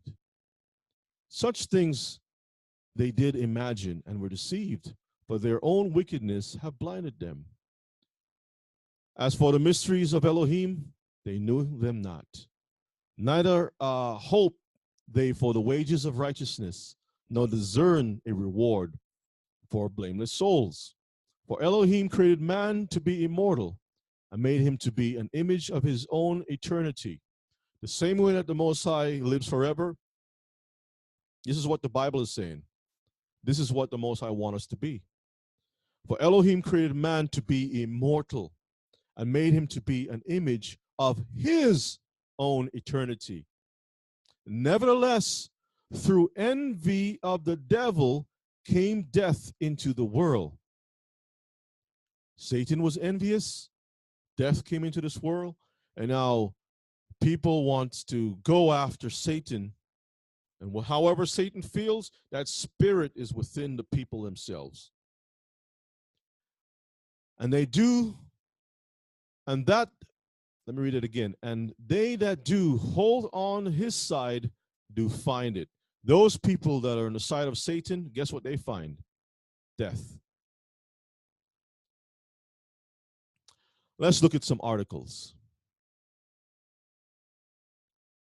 First, let's go to this this reading in 1 Corinthians, and then we'll go to a few articles. 1 Corinthians 3, 18 to 21. Let no man deceive himself. If any man among you seem to be wise in this world, let him become a fool, that he may be wise. Humble down yourself. For the wisdom of this world is foolishness with Elohim. The wisdom of this world. The wisdom of this world. You name it. Yale, Harvard, any of those so-called prestigious universities. Those are dumb houses. Houses of dunces. Fools, the house of fools. Because why? They think what they're doing is improving life on this earth. Let's read on. For it is written, he taketh the wise in their own craftiness. He catch the wise in their own craftiness. They fall by their own counsel. As the book of Psalms says, let them fall by their own counsel. They think they're wise. They think the vaccines is going to work for them. Let them go ahead. Because they want to break the Most High's laws. Don't be clean. Don't touch certain things. Don't mess around and sleep around or whatever it is. They're thinking that, okay, we don't want to hear that stuff. We're going to make these vaccines. We can just take a shot for syphilis. Boom, and we're good. We can eat whatever it is and just take a hepatitis B, whatever it is, C or A vaccine, and we're good. But later on, the Most High says, okay, so you think that you made the viruses that you're using to make your vaccines. Okay, I'm going to show you who made everything from nothing. I'm going to command these viruses to do something different. You can call them evolution. You can call them, what's the word I'm looking for? When something changes from not just evolve, there's a scientific word, mutate. Thank you, sister. You can call it mutation. No, that's the Most High doing his little thing to that virus. Virus, I want you to do a football move. You're going to go through there, and you're going to pass through here, and you're going to do this, and they're going to be like, what? Hey, Fred, I thought you said this thing works. What do you mean, Bill? But I just noticed that this virus is now unstable. But we tested it in the lab for like 2 years. Where did you test it? We tested it in Nevis. Nevis, on the little islands over in Nevis. We tested over here. We tested in the prison. We tested on these people that we call nothing. You know those people that are very resilient? They were taken on slave ships.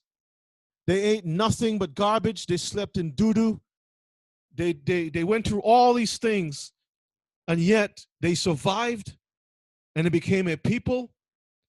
We know that these people are very strong people. We can throw anything at them and they can survive. Yes, we have run all the tests on those people. And we made sure that the industry, the police department that we have in our pockets is arresting these people for whatever it is. For a little bag of weed. Because we've created an environment that these people have to prey upon their own selves to survive. To make a $300 a week, they got to sell these drugs to their own people. Because we're going to block them from going outside, and we're going to take away the strength from them mentally so that they feel less of a people. They don't know how to operate outside in the world. We're going to break their spirit so that they're forced to operate within a community we call ghettos. And then when they operate and break certain laws, now Billy, it's okay for Billy to have his weed farm in his basement, mama's basement. We're not going to arrest him for that. We're not going to arrest Sally for taking heroin on the street. We have special things to help bring Sally back or Lucy back from the dead. But these people here that came on these ships, we're going to force them to live like animals. And then we're going to arrest them, put them into prison, and then we're going to test them out because they're resilient people. They're survivors. So what are you talking about, Dave? The thing is good. He says, no, Bob said such and such. Okay, let's run another test. And they go back and they start messing around with all these things again. But the Bible says, he taketh the wise in their own craftiness. Let's go back. I'm sorry. And again, Yahuwah knoweth the thoughts of the wise, that they are vain. Therefore, let no man glory in men. Who are we supposed to put our trust in, Mishpachah? We're supposed to place our trust in our King. It concludes by saying, for all things are yours. The viruses, the bacteria, the oxygen, the soil, everything was made by our King. None of these people that call themselves wise can ever create anything from nothing. Now they have these machines talking about we're going to tap into black matter and black holes, and we're going to find a source of life. We're going to cause a big bang in a laboratory. Why can't they just speak machines into existence? Why use iron ore and all the products that the Most High has made, all the raw materials? Take the Most High's raw materials, make a machine that's supposed to create something that's supposed to be called the Big Bang, or the mind of God, or whatever you want to call it. Does that make any sense? You're using the Most High's material to say that you're making the Most High's mind. These people are so foolish. Yeah, CERN. That's correct, CERN. Let's look at some articles, Mishpachah. Let's look at some articles. Let's look at some articles. Where is it?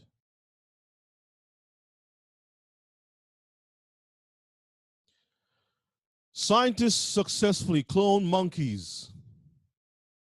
Are humans up next? Look at the heathen. Look at the scared monkeys. They're so confused. They don't even know what's happening.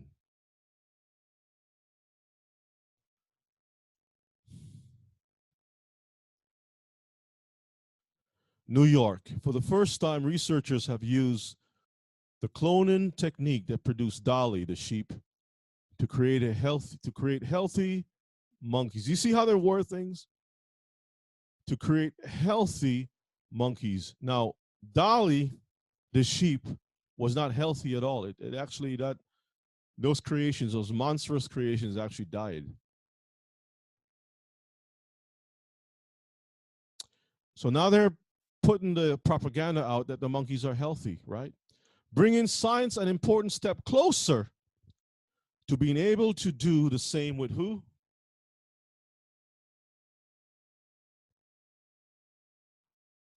The same with humans. Now, what I would probably say to these people, if there any of them are listening, here's what you should do. You should take your mother, your father, your whole family, and clone them. You should experiment on those people. You should take all the people that has funded you and use them. You take their brains apart and use it for your research. How about that? Since Dolly's birth, They call it a birth, right? In 1996, scientists have cloned nearly 2 dozen kinds of mammals. They've cloned the dogs, cats, pigs, cows, excuse me, and polo ponies, not even the little short ponies and whatnot, can escape those people. And I've also created human embryos with this method. But until now, they have been unable to make babies this way in primates. See that word? Primordial, or whatever you want to call it, mates. The category that includes monkeys, apes, and peoples.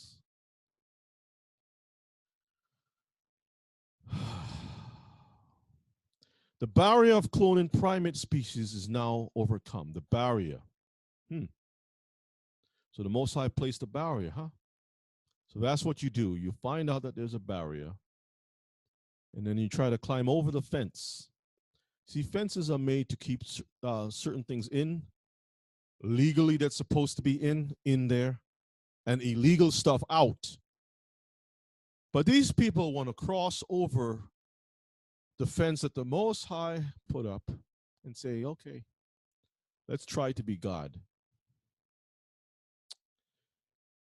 In a paper released Wednesday by the journal Cell, he and his colleagues announced that they successfully created 2 macaques.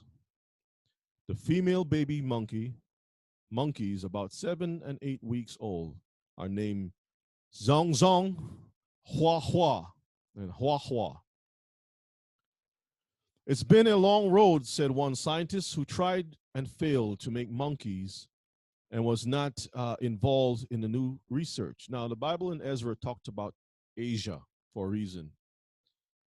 And you know, I understand why they kept these books out. Let me see if we can find it. Because the handwriting is on the wall, and only Daniel and his people can translate the writing on the wall. So the heathen are like, their mouth has fallen trying to figure out these scrolls, and the only thing they can do is to leave it out. In the book of, I think it's Second Ezra. Let me see if we can find it. It says, Asia, I got something against you too. Because you want to try to be like Babylon. Here it is. Second Ezra, chapter 15 and 46. 46. Let's take a look and see. Let's pause on that for a moment. And let's go to Second Ezra chapter 15 and verses 46. And it's a bunch of woes. Woe to the world. Woe to the world and them that dwell therein. For the sword and their destruction draweth nigh, and one people shall stand up and fight against another, and swords in their hands and such like. Well, let's move on to verses 46. Then it goes into all these other countries, and what's going to happen to them. Then it jumps down to, let's go to verses 46.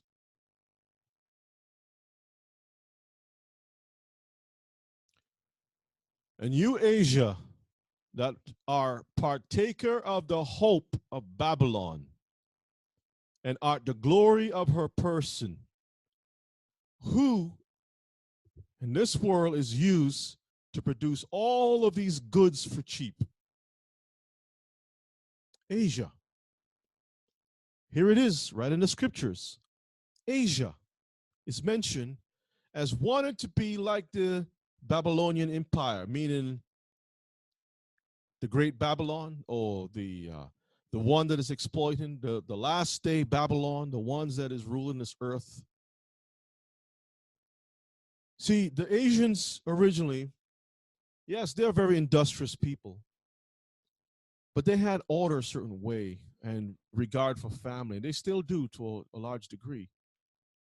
But if you look back into the spice trade, 12, 13, but mostly in the 1400s, Marco Polo and all the Portuguese and these people that were looking for the spices. Let's look at this carefully.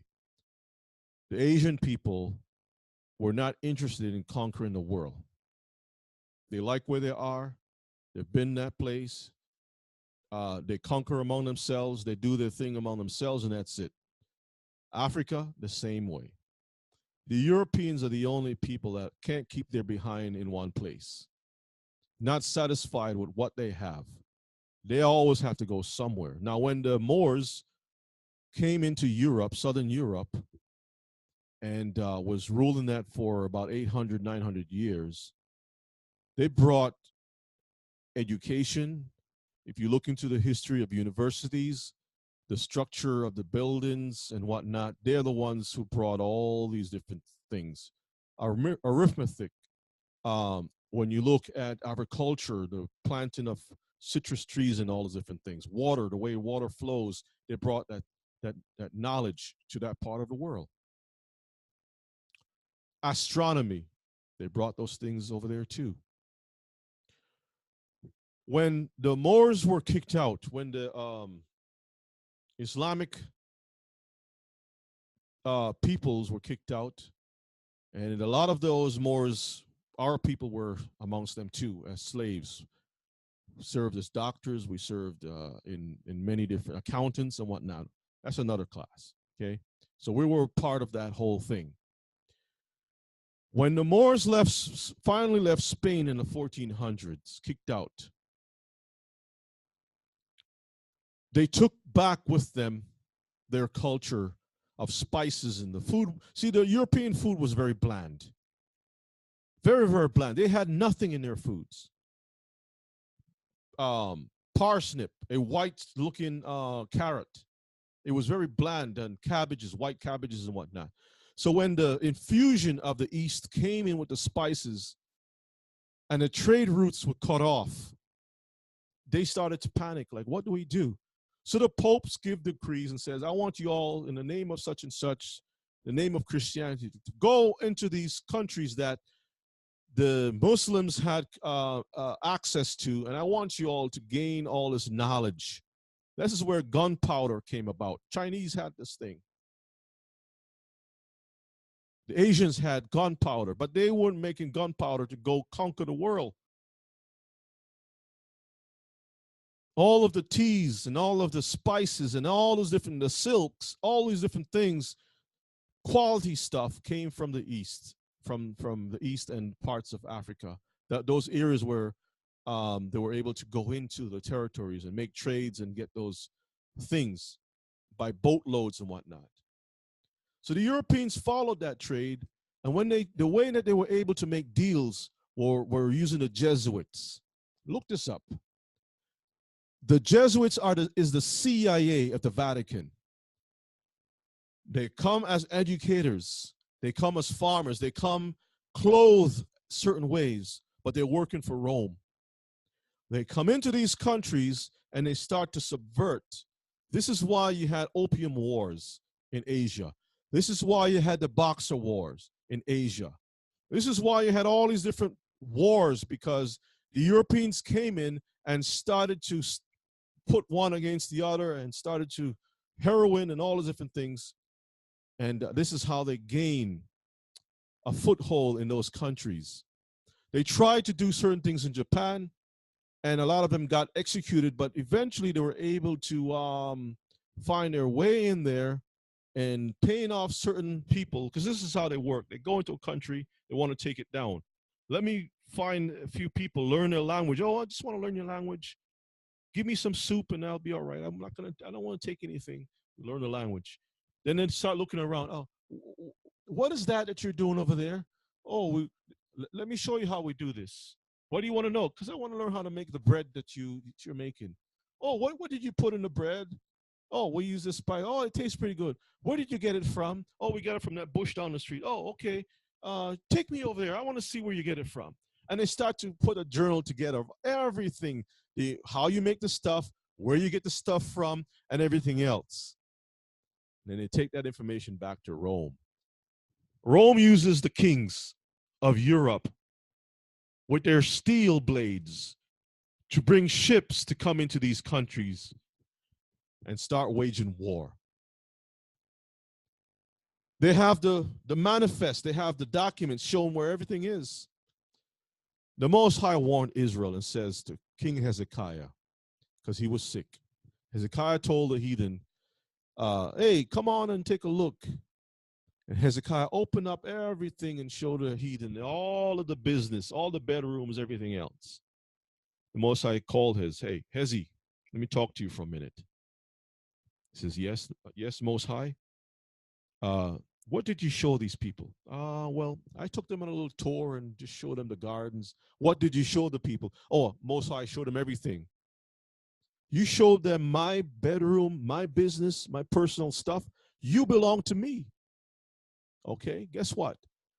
They're going to come and take everything, but not while you're alive, because you were good to me. You love me, but you're a dummy. But your children, through the reign of your children, they're going to take everything and make you all slaves. This is what the Gentiles have come to learn. They know how to come in, put the flag, the white flag. But while they're waving the white flag, they have a dagger in their socks. Their shoes, they just do a James Bond thing, tap the shoe, and a knife comes out. So the Bible tells us, Asia, you are partaker. So Babylon got control. The Asians now are under the boot, and now they're working for Babylon to produce goods. It says, woe be unto you, you wretch, because you have made yourself like unto her. You have decked your daughters in whoredom, that they might please and glory in your lovers. Why do you think a lot of Europeans go over to Vietnam and all those places to find sex? Which have always desired to commit whoredom with you. The Babylonians, the Europeans have always wanted to be wrapped in fine silks, silk stockings, and drink fine wine and have all kinds of stuff. Where do you think Walmart gets their products from, brothers and sisters? You have followed her that is hated in all her works and inventions. You have followed her that is hated in all her works. Everything that she does, nothing good comes from it. And inventions, saith Yahuwah Elohim. I will send plagues upon you. Why do you think some plague is always breaking out over there? Widowhood, poverty, famine. Why do you think when you go to these places you find the people are living in the lowest state? Sword, pestilence, to waste your houses with destruction and death. And the power of you and the glory of your power shall be dried up as a flower. The heat shall arise that is sent over you. You shall be weakened as a poor woman with stripes, and as one chastised with wounds, so that the mighty and lovers shall not be able to receive you. Let's stop there. Let's go back to the science piece.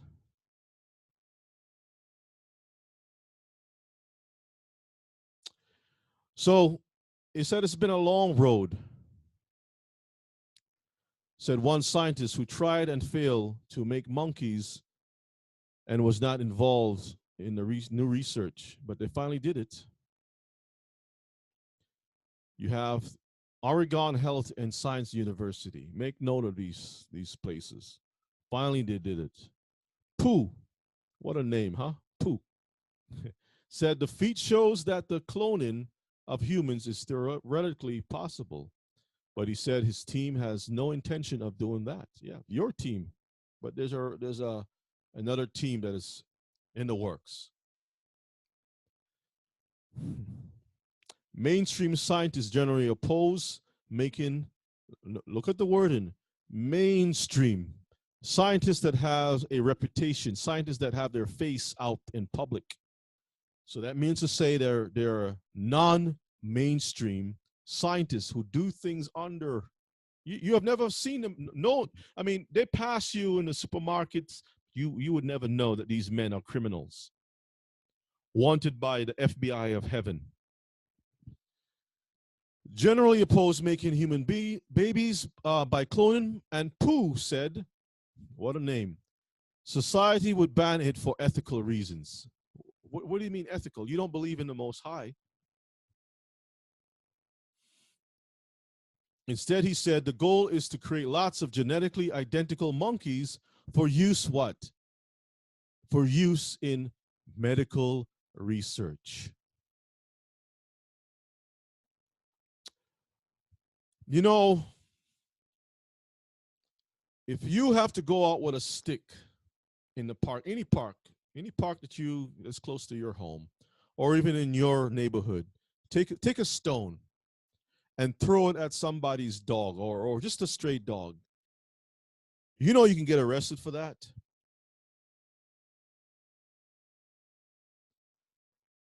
Do you know if you take a neighbor's dog and tie it down to a table and cut it up and poke things into it and draw blood from it and stretch the eyes of the dog open that it can never close and stick a needle in the eye of a dog, stick a needle in the ear of a dog, tie the mouth so it can't cry, and watch it suffer for an hour or two to see what will happen.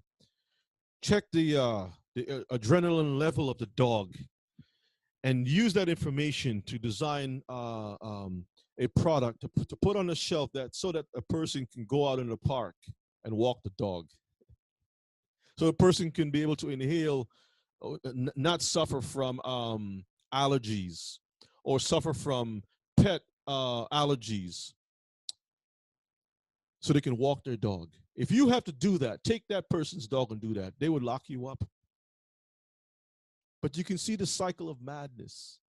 The dog is used, the monkeys are used.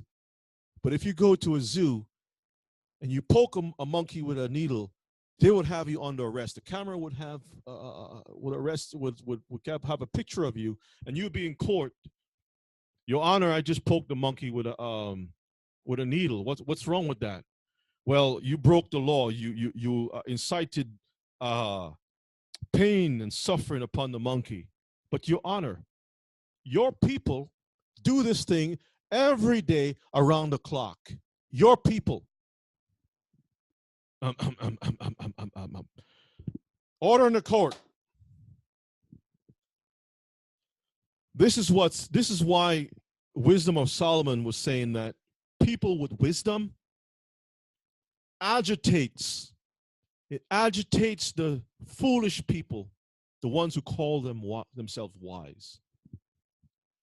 You see, brothers and sisters, the medical research, the things that you buy for allergies, spring is coming up pretty soon, and you're going to run out to buy something to tamper the things that is out in the atmosphere, right?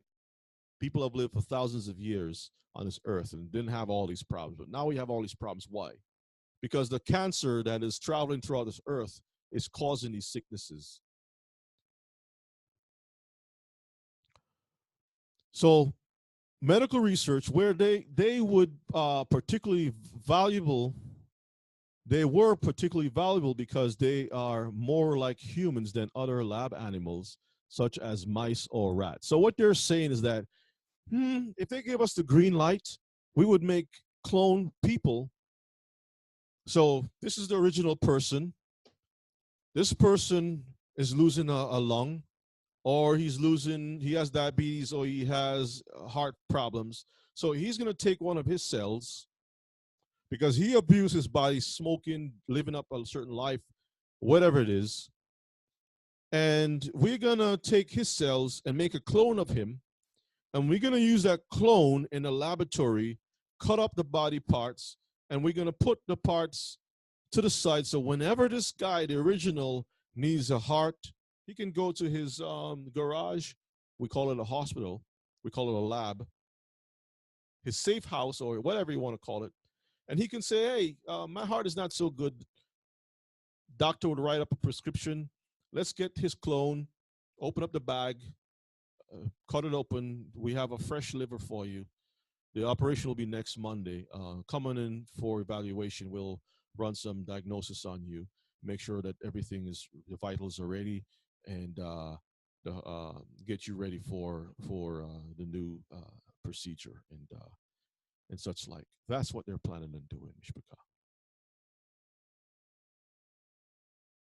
Sister Hillary said, there is a movie called Island. I suggest you watch it. It describes Okay, you see? And I have never seen the movie before. Brothers and sisters, this is what they're trying to do. Okay. The process is still very efficient. It took 127 eggs to get the 2 babies. And so far, it has succeeded only by starting with a monkey fetus. Fetus is just a nice Roman Greco word for a baby. See, when you remove the word baby and you put fetus in there, it's just a blob. It's just something that happens biologically speaking, right? The scientists failed to produce healthy babies from an adult monkey, though they are still trying and are awaiting the outcome of some pregnancies. Let me see if I want to read anything else from this article. Look at the poor monkeys.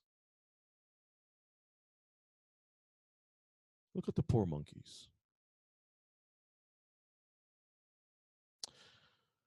Look at this. The researchers said their initial targets will be Alzheimer's and Parkinson's. Doesn't that sound familiar?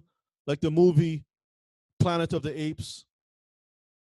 When the guy went out and because his father that he loved was dying, all of a sudden morality comes up. I got to save my dad. Let's go poke these monkeys.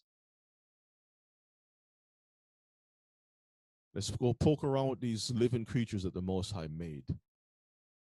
And let's extract this information and let us use it to save mankind. The mankind that they want to save is themselves. They don't give 2 hoots about you. We are just tools for them. Let's see what else I want to gain from this. All right, that's enough of this craziness. Let me see what else. Let's see if there's any more confessions by these evil geniuses. Okay, so we got Western Reserve University in Cleveland. All right. People for ethical treatment of animals condemn the monkey cloning experiments. Of course they do. They would. But they're all connected. They're all funded by the same monsters. The money comes through one door. Like I was talking to this guy about, Haiti was destroyed with an earthquake, which might be the doings of these heathen strategically placing bombs. But anyway, that's they call it conspiracy, right? Anyway, there was an earthquake in Haiti. All of these billions of dollars, these companies were set up.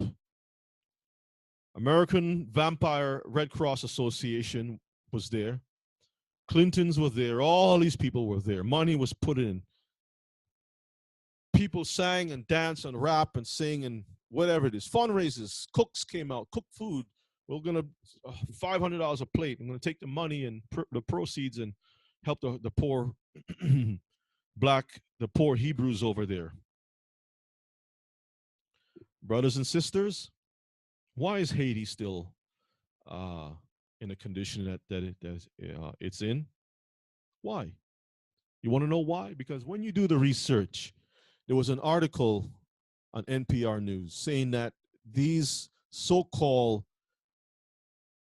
nonprofit organizations, whenever there's a disaster, they put up a front organization. They go through all these processes. If they don't have one already, they set up a front organization.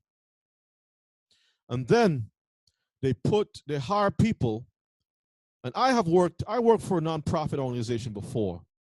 When I look at the person who is in a mail room and I saw the salary, I was shocked. $30,000 for what? And when I looked at the people on the upper level, because I worked in an area that dealt with payroll and whatnot, and I saw the salary, I says, this is nonprofit. And then they said, hey, we're gonna be having we're gonna be doing a fundraiser, and we're gonna have a telethon. Would you like to come and see? And how, we said we do things. And I came and I looked and I saw all the phone lines, and certain people are talking to raise funds and whatnot. And guess what? It goes to the same people that are raising the funds. The salary, the money stays there within the house. 10% of that money may go to a Haitian to take the same rubble that fell on their heads, take that up and make these rubble houses, or buy a couple pumps to filter a few some of the water. Brothers and sisters, listen, man. This is Satan has played people real well. That's why I'm prodding you all. Stay in the word of the Most High. Stay out of the system. Learn to be separate from these people, to be a set apart people. Anyway, oh, look at this. So this says, I can't, okay. Of course, the familiar image of human cloning involves making a copy of someone already born. That might be possible someday. No, you have already done it. But I don't think it should be pursued, said researcher. You know why? Because somebody's going to shut them down, so they want to keep the money flowing. We're just using animals. Anyway, said this doctor at Columbia University. I can't think of a strong benefit. Henry Greeley, a Stanford University law professor who specialized in the implication of biomedical technology, says the strongest argument he can think of would be the desire of grieving parents to produce a genetic duplicate of a dead child.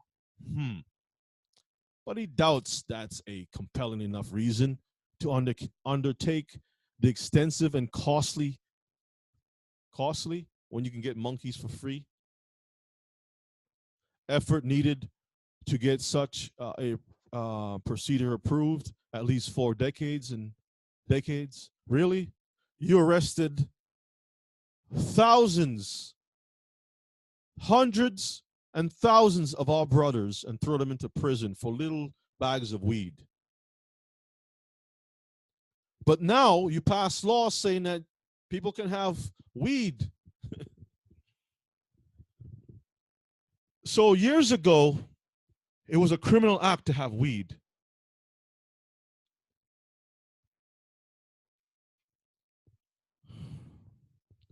Okay, I see a brother has his hand raised. Let me bring you in.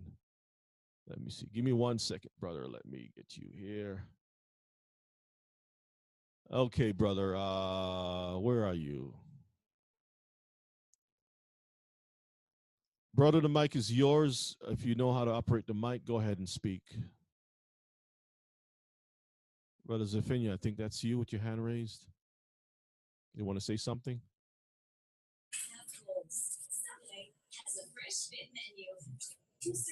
I'm going to put you back in mute. I don't think you're ready. Let me get some others to be moved over. Okay, give me 1 second.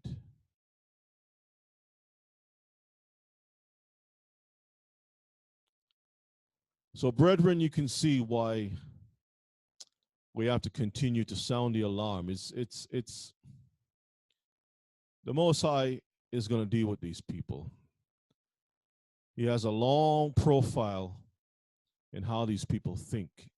See, we're not the so-called fly on the wall to see and hear all the secrets of these heathen, but the Most High has the records. He has the video. Okay. So let's move on to another article for time's sake. There's an article out there, and this is the website for that. I saw the article a couple of days ago. where it talks about the humanity star. The scientists went and designed a so-called humanity star that's going to orbit our planet. And it is geodisc, I hope I'm pronouncing it, geodisc sphere made of carbon fiber and so forth. That's going to circle the Earth for about every 90 minutes, and it's going to be the brightest star in the sky, the brightest star in the sky. Now, why is he doing this? He says that we are all one people and under one sky. And let me read some of the stuff. It says, for millennia, humans have focused on their terrestrial lives and issues. Seldom do we, as a species, stop to look at the stars and realize our position in the universe as an achingly tiny speck of dust in the grandest of all. Humanity is finite, and we won't be here forever. Isn't that the same thing that we read in wisdom? That's how they think. We won't be here forever. Yet, in the face of this almost inconceivable insignificance, humanity is capable of great and kind things. When we recognize we are one species, is that right? Responsible for the care of each other, is that correct? And our planet together, really. Never trust your enemy. Isn't that what the Bible says? The humanity star is to remind us of this. No matter where you are in the world, rich or poor, in poverty, in conflict or at peace, everyone will be able to see the bright, blinking humanity star orbiting the earth in the night sky. My hope is that everyone looking up at the humanity star will look past into, let me read it again, will look past it to the expanse of the universe, feel a connection to our place in it, and think a little differently about our lives, actions, and what is important. Wait for when the humanity star is overhead and take your loved ones outside to look up and do what? Reflect. We call it a moment of silence, right?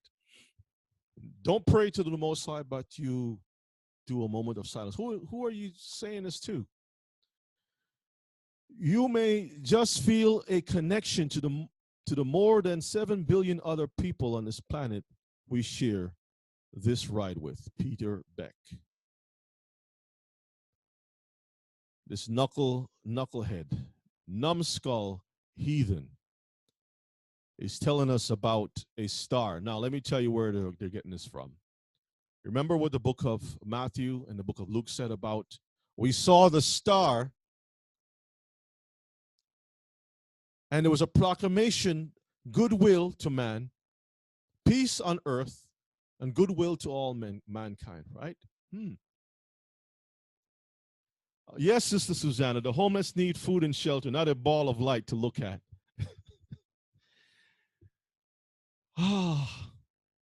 Brothers and sisters, these dumb scientists will receive funding, thousands and thousands of dollars, millions of dollars, to put a rocket up in the sky, to pierce the sky, to poison the sky with fumes and fuel, to put a shiny object to go around the earth so we can look at, which is a copy of the star of our Messiah. By Mishpachah, this is the signs of the Antichrist, or you can call it that. Satan's star. This is not a humanity star. And when you look up the term humanity, it all goes back into humanism, which is another catchword for Satanism. So you can check that out on your own. Let's close this out. It's enough of this madness. Also in the news, you probably have seen it before, but let's take another peek at this. Head transplant doctor claims first successful human head transplant on a corpse. Um,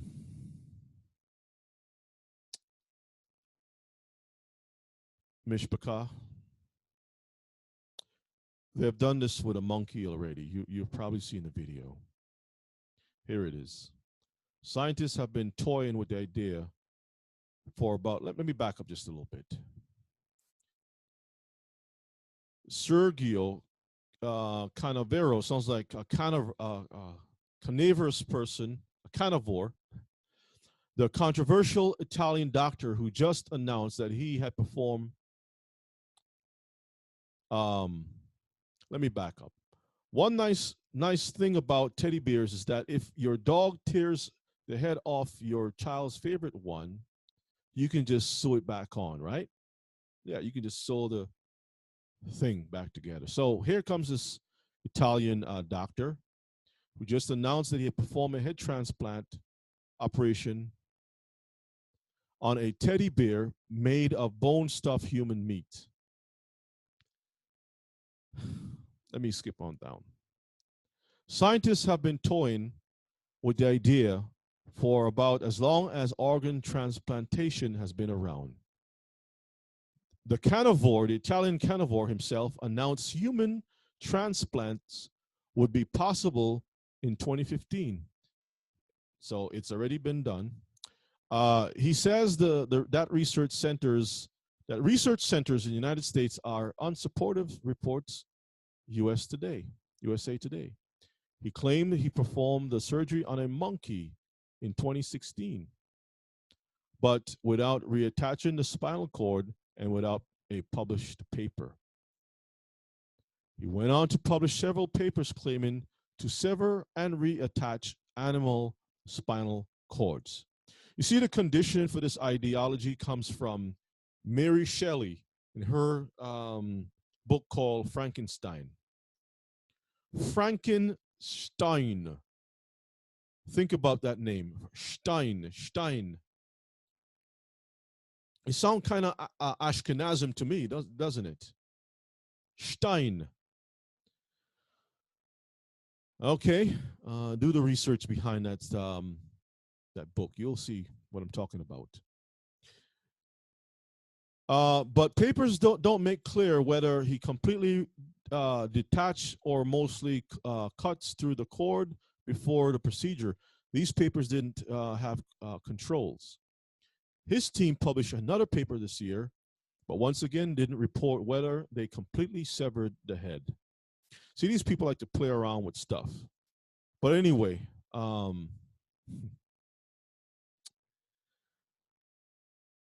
if you cut a tumor out of a corpse, you didn't cure the corpse of cancer.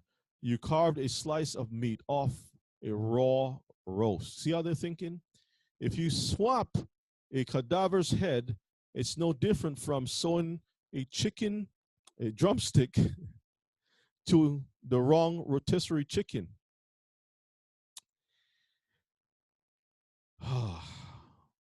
Brothers and sisters, I'll just leave it to you to read and do the rest of the research, because this is the world that we're living in. They're using the Most High's creation because in their minds it is not good. It's not good enough. We can do something better. Life is flawed and we want to live forever, so therefore let us mess around. Let's take a look in the book of Joshua. The book of Joshua, and I want to read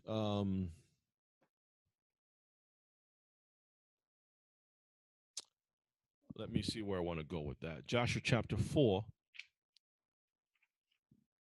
And we'll read a few more in the scriptures, and then let's see, Joshua, yeah, verses 4. We'll read from there. Actually, let me read from verses 1, 4 and 1. Okay. And then the lines will be open if any of you all want to chime in a little bit. I'll cover a few more verses in the Bible, and we'll open the lines. Okay. Joshua 4, and 1. And all the days that Enoch lived upon the earth were 365 years. When Enoch had ascended into heaven, all the kings of the earth rose and took Methuselah his son and anointed him. And they caused him to reign over them in the place of his father. Now, when it says into heaven, please don't think it's where the Most High is, okay? There are many heavens. And Methuselah acted uprightly in the sight of Elohim, and his father Enoch had, as his father Enoch had what? Taught him. Excuse me. And he likewise, during the whole of his life, taught the sons of men wisdom, knowledge, and the fear of Elohim. And he did not turn from the good way either to the right or to the left. See, so we're not supposed to say, well, we're doing right, we're on the right conservative side, or I'm liberal, I'm on the left side. We shouldn't be on any side.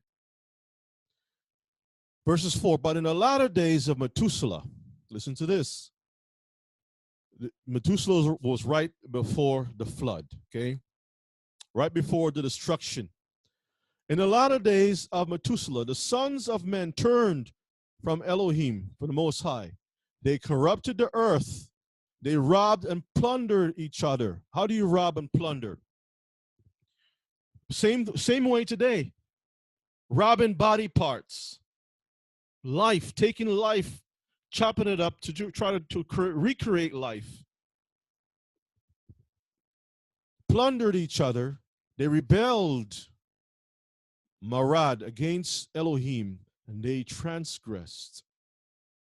And they corrupted their ways and would not listen or hearken to the voice of Methuselah, but rebelled against him.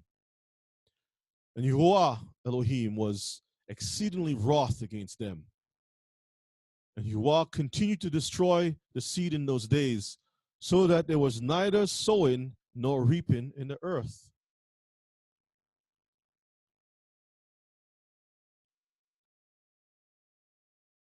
Let me skip over to, let me read some more, and then I'll skip over to verses, let me see.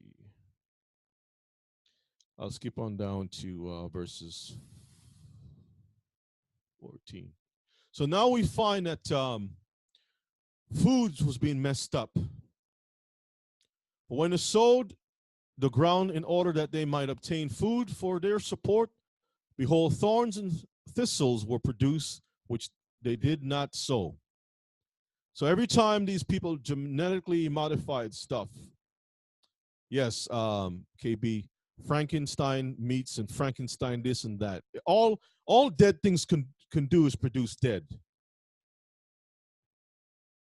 If you shop around in a graveyard, if you go in the trash in a toilet and take doo-doo, you can't get life from that.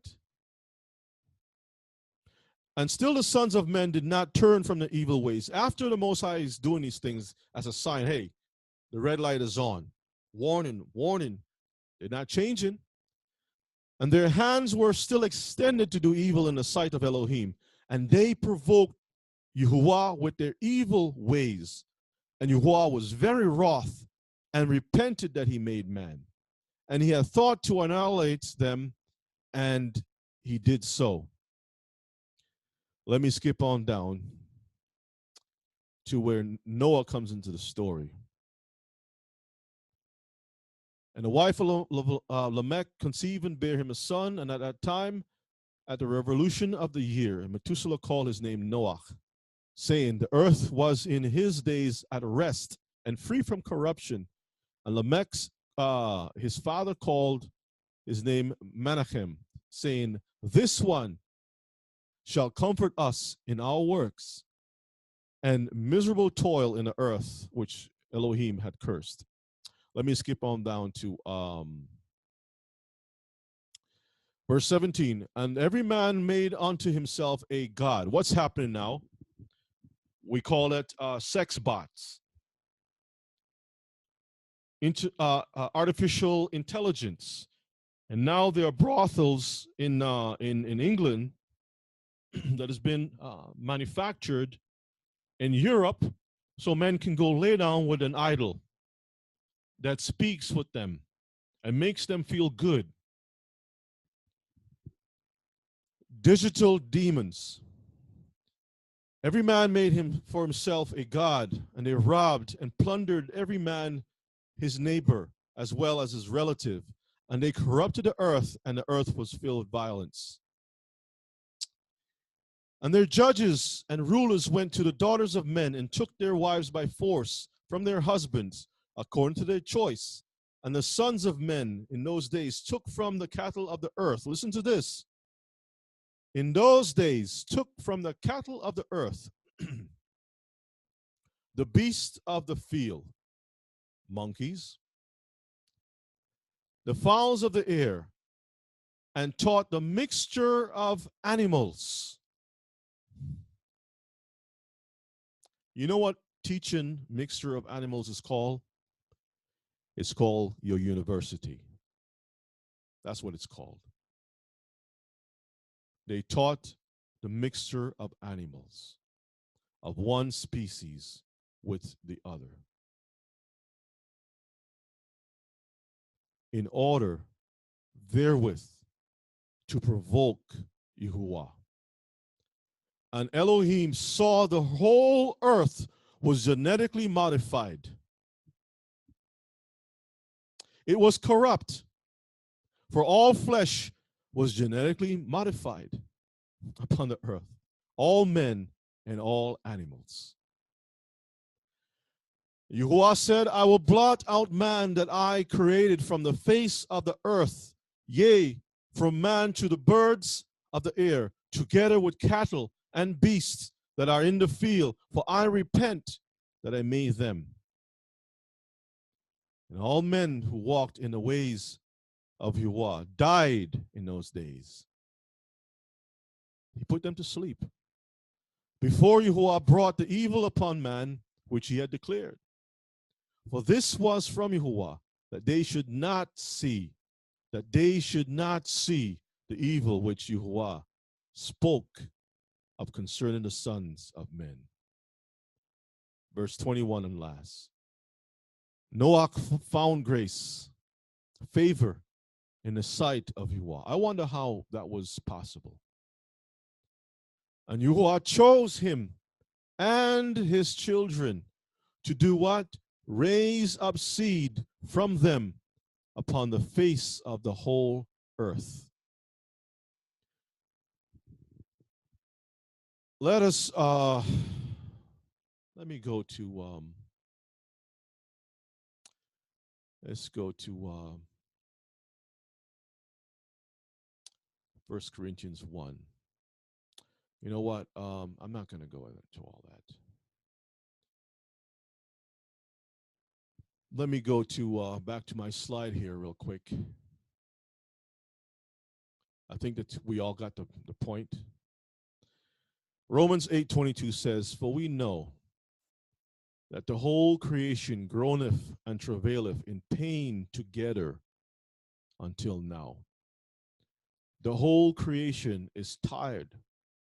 It's crying. Travailing is like a pain that just, you need some relief, and you're not getting that type of relief that you can call relief. It's just, your belly is about to burst. It's hurting you real bad. And that's how we feel to this very day. In the book of Psalm 73, it speaks of the frustration that David, and we read this before, was going through. When he says, listen, every time I walk around, every time I think about the mindset of the heathen, it pissed me off. I was so upset when I saw what they were, how they thought, how they were thinking, and I just had to throw my hands up. It's like, I can't deal with this stuff anymore. And then when he took a detour and he went into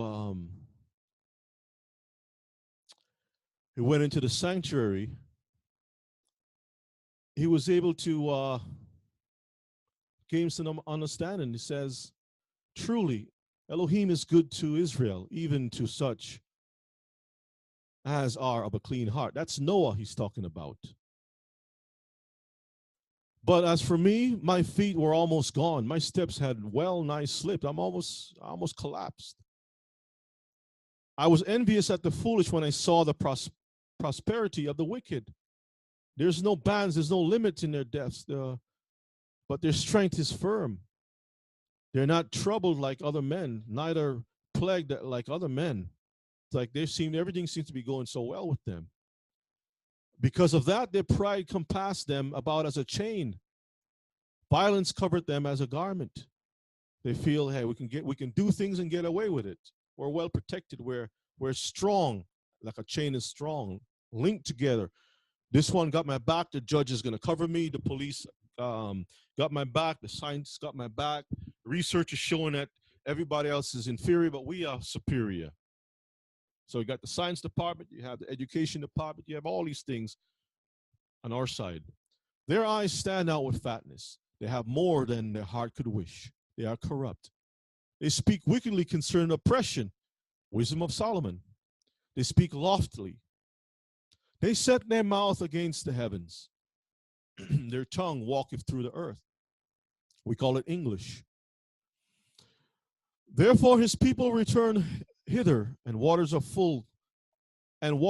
full cup are wrung out to them.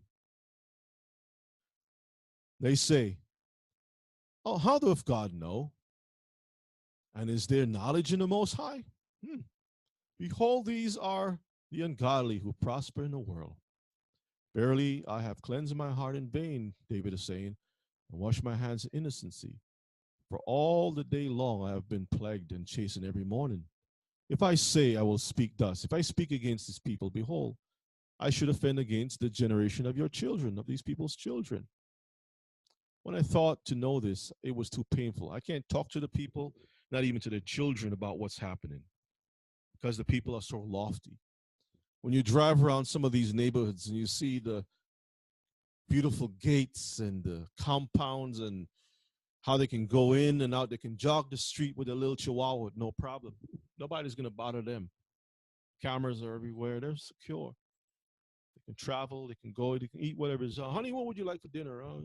Let's order something. Okay, no problem. He says it was too painful for me until I went into the sanctuary of Elohim. David says, then I understood their end. You see, the only place, and this is why I'm telling you, the big belly pastor is lying to our people. They're lying to them, making them believe that we should trust in education, in a system that was never designed for us. Our system is the Torah, Mishpachah. This is how we understand our birth, life cycle, and also what is to come in the future. The world that we see right now is already in the hands of the adversary, and the pastor is part of that world. And his job is to keep you sedated, make you feel like there's a promise, and then go ahead, prosperity is going to be the answer. When we come to the sanctuary, we're supposed to know the truth, just as you are here right now, learning all of these different things that is happening, and understanding with wisdom, why we need to separate ourselves, why we need to separate from ourselves here first, and if peradventure we can get a little shalom lifestyle outside the city, do like Abraham did, and not dwell in the city like Lot did, we will have less contamination. Yes, there are going to be a few heathen around, Canaanites around, and whatever the case may be, but we'll have less contamination. We can drink our well waters. We can still operate to some degree. Surely, thou didst set them in slippery places. You cast them down unto destruction. How are they brought into the desolation? As in a moment, they are utterly consumed with terrors. As a dream when one awaketh, so, O Yahuwah, when you awakest, you shall despise their image. My heart was grieved, and I was pricked in my reins. So foolish was I and ignorant. I was as a beast before you.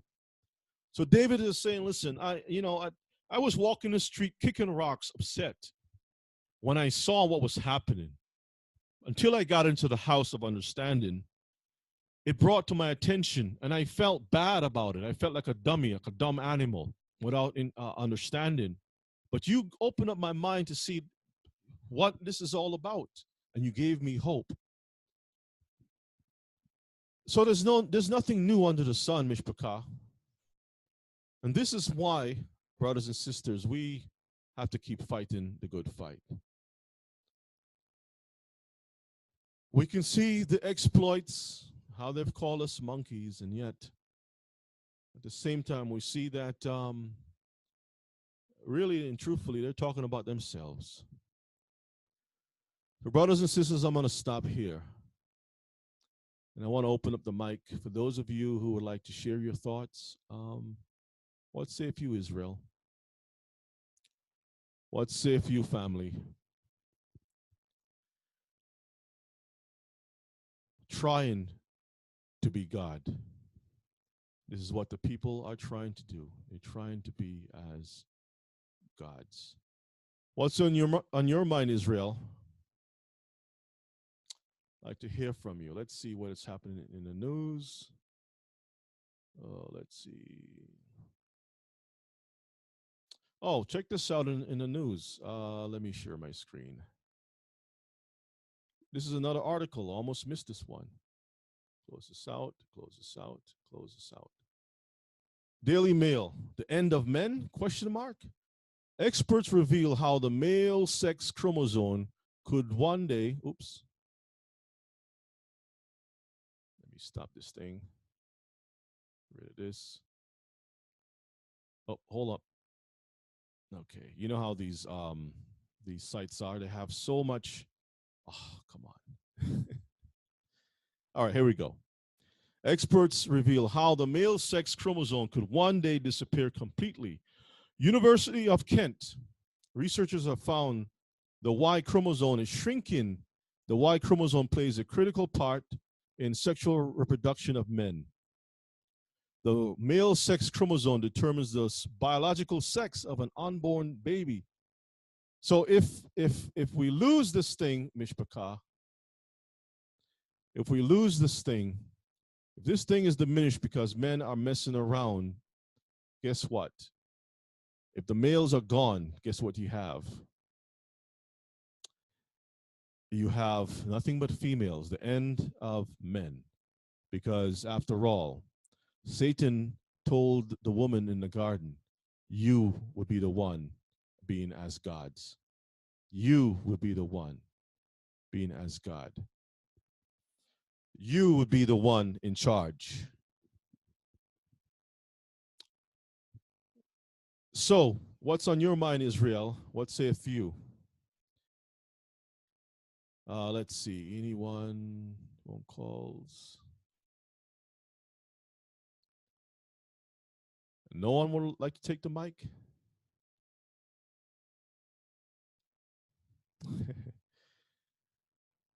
Okay, well, if that be the case, we're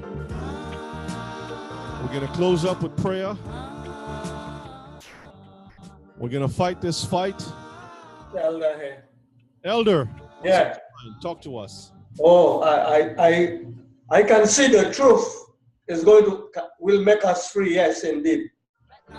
When we listen to the teaching that is going on, and we can see what man is doing, you know, the Bible tells us, just like it was in the days of Noah, this is where we are now. We know we are living in closing time. And all Israelites should do, all of us, is to remember that the only solution that we have to help, the only help we have is to stay in the Word of God.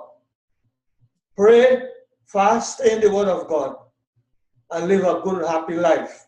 So we know if we do that, it's nothing we can do because the wickedness of men is so terrible. Men is doing everything that they are doing because wickedness is in them and they are not going to stop.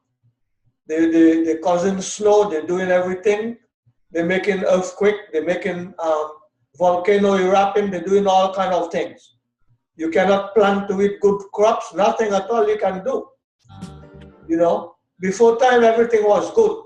You can have good potatoes, you can have good fruits without any problem. Today we don't have anything good. Even though you try to do it yourself, you hardly get something good to eat. You have to spend a lot of money to buy chemical, to buy the bags of things they're selling in Walmart and all those places to grow a little food, which is not even too healthy. But you know, teacher, it was only by the grace of God we are surviving.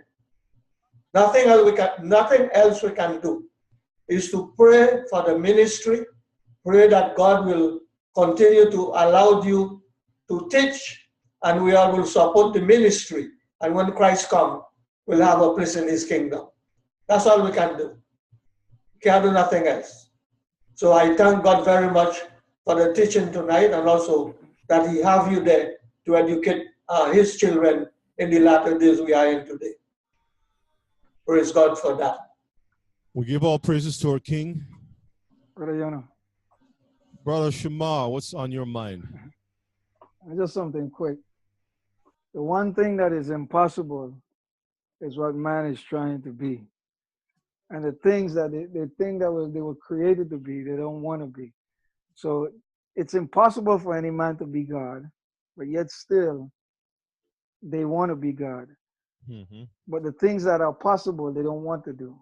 So everything impossible is where they head into. It's crazy, but that mentality there is the reason why all of us heading towards a doom anyway. Yeah. They basically going and wiping everybody out the way they actually moving with that.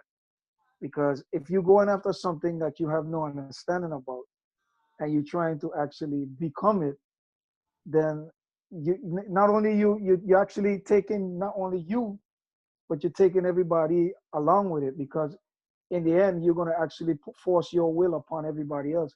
And that's what we're seeing happening today. Trying to be God. Thank you, Elder. Thank you, Brother Shamar. Any others?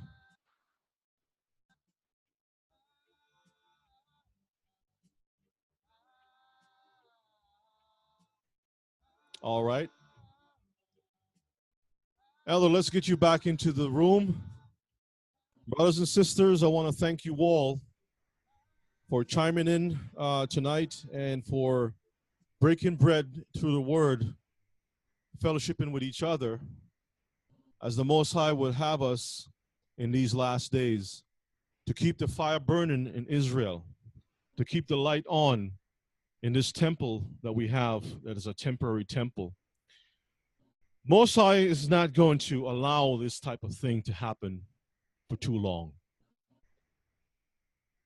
But we should be the generation, the Noach generation, who has found favor in the eyes of the Most High. So when the Most High is planning to wipe everything else out, that he's going to shelter and he's going to cover us. Because there's a new kingdom that is to come. And there's going to be a true rainbow that's going to shine throughout, where he's going to say, I will never destroy the earth the way that I have done. We're waiting for that day. We're waiting for the Most High to come to bring us peace. So I thank you all again. I love you all. Stay strong, stay sharp. And I hope to see all of you all on this road to Zion together. Elder, the mic is yours. Our Father in heaven, we want to say we love you tonight. We bless you, we praise you, we thank you again for the teaching. We thank you, Lord, for the Shabbat day today. It was indeed a blessing from the beginning even up to tonight. I'm blessed. I thank you. Father, I lift you up for what we are learning today. We give you the praise. We give you the thanks, dear Lord God. We ourselves cannot do anything for ourselves, except, Father, you help us. Except, Lord, you guide us. Except, Lord, you teach us. Except, Lord, you protect us. Except, Lord, you direct us. That our step may be directed by you. Our speaking, our thoughts, our Father. When we look at how the wicked prosper, and what they do, dear God. Help us not to follow them. Help us not to have anything in mind of reaching to meet them or to even look at them. But dear God, help us to keep our eyes upon you, because this is the price. He that endure unto the end shall be saved. We cannot endure by ourselves. We can endure when we connect with you and you with us. We want, Lord, to give you the thanks for everything. We want to thank you again for the teacher, that how you blessing him. We ask you, Lord, to continue to protect him, continue, Lord, to provide for him and his family, that this gospel of the kingdom will be preached to in all the world, all around. This good news will go around, because it is the good news of salvation. Help, Lord, that it will go to the four corners of the earth, and at the end of that, you will come and we will be with you in your kingdom. Bless us and guide us. Give us a good night rest, that in the morrow when we wake up, Lord, we will give you the praise and the glory, because we ask it through your Son, Yeshua, our Messiah. And all God's children everywhere say, Amen. Amen. All praises to our King. We say shalom. Good night. Shalom, Mishpachah. Shalom, good night. Shalom, good night. Set up that anti-life of illusion and invited the whole world to them yard. Subliminal messages intruding so rude when invading the thoughts. One go silence the lamp, protected by lion.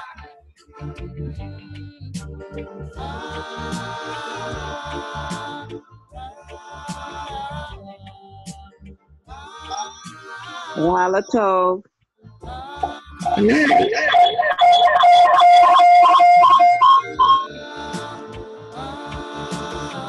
Malatov, Mishpachah. Malatov. Things they call an act of God, merely an act of man trying to be God. We set up that anti-life of illusion and invited the whole world to them God. Subliminal messages intruding so rude when invading the thoughts. One go silence the lamp protected by lion.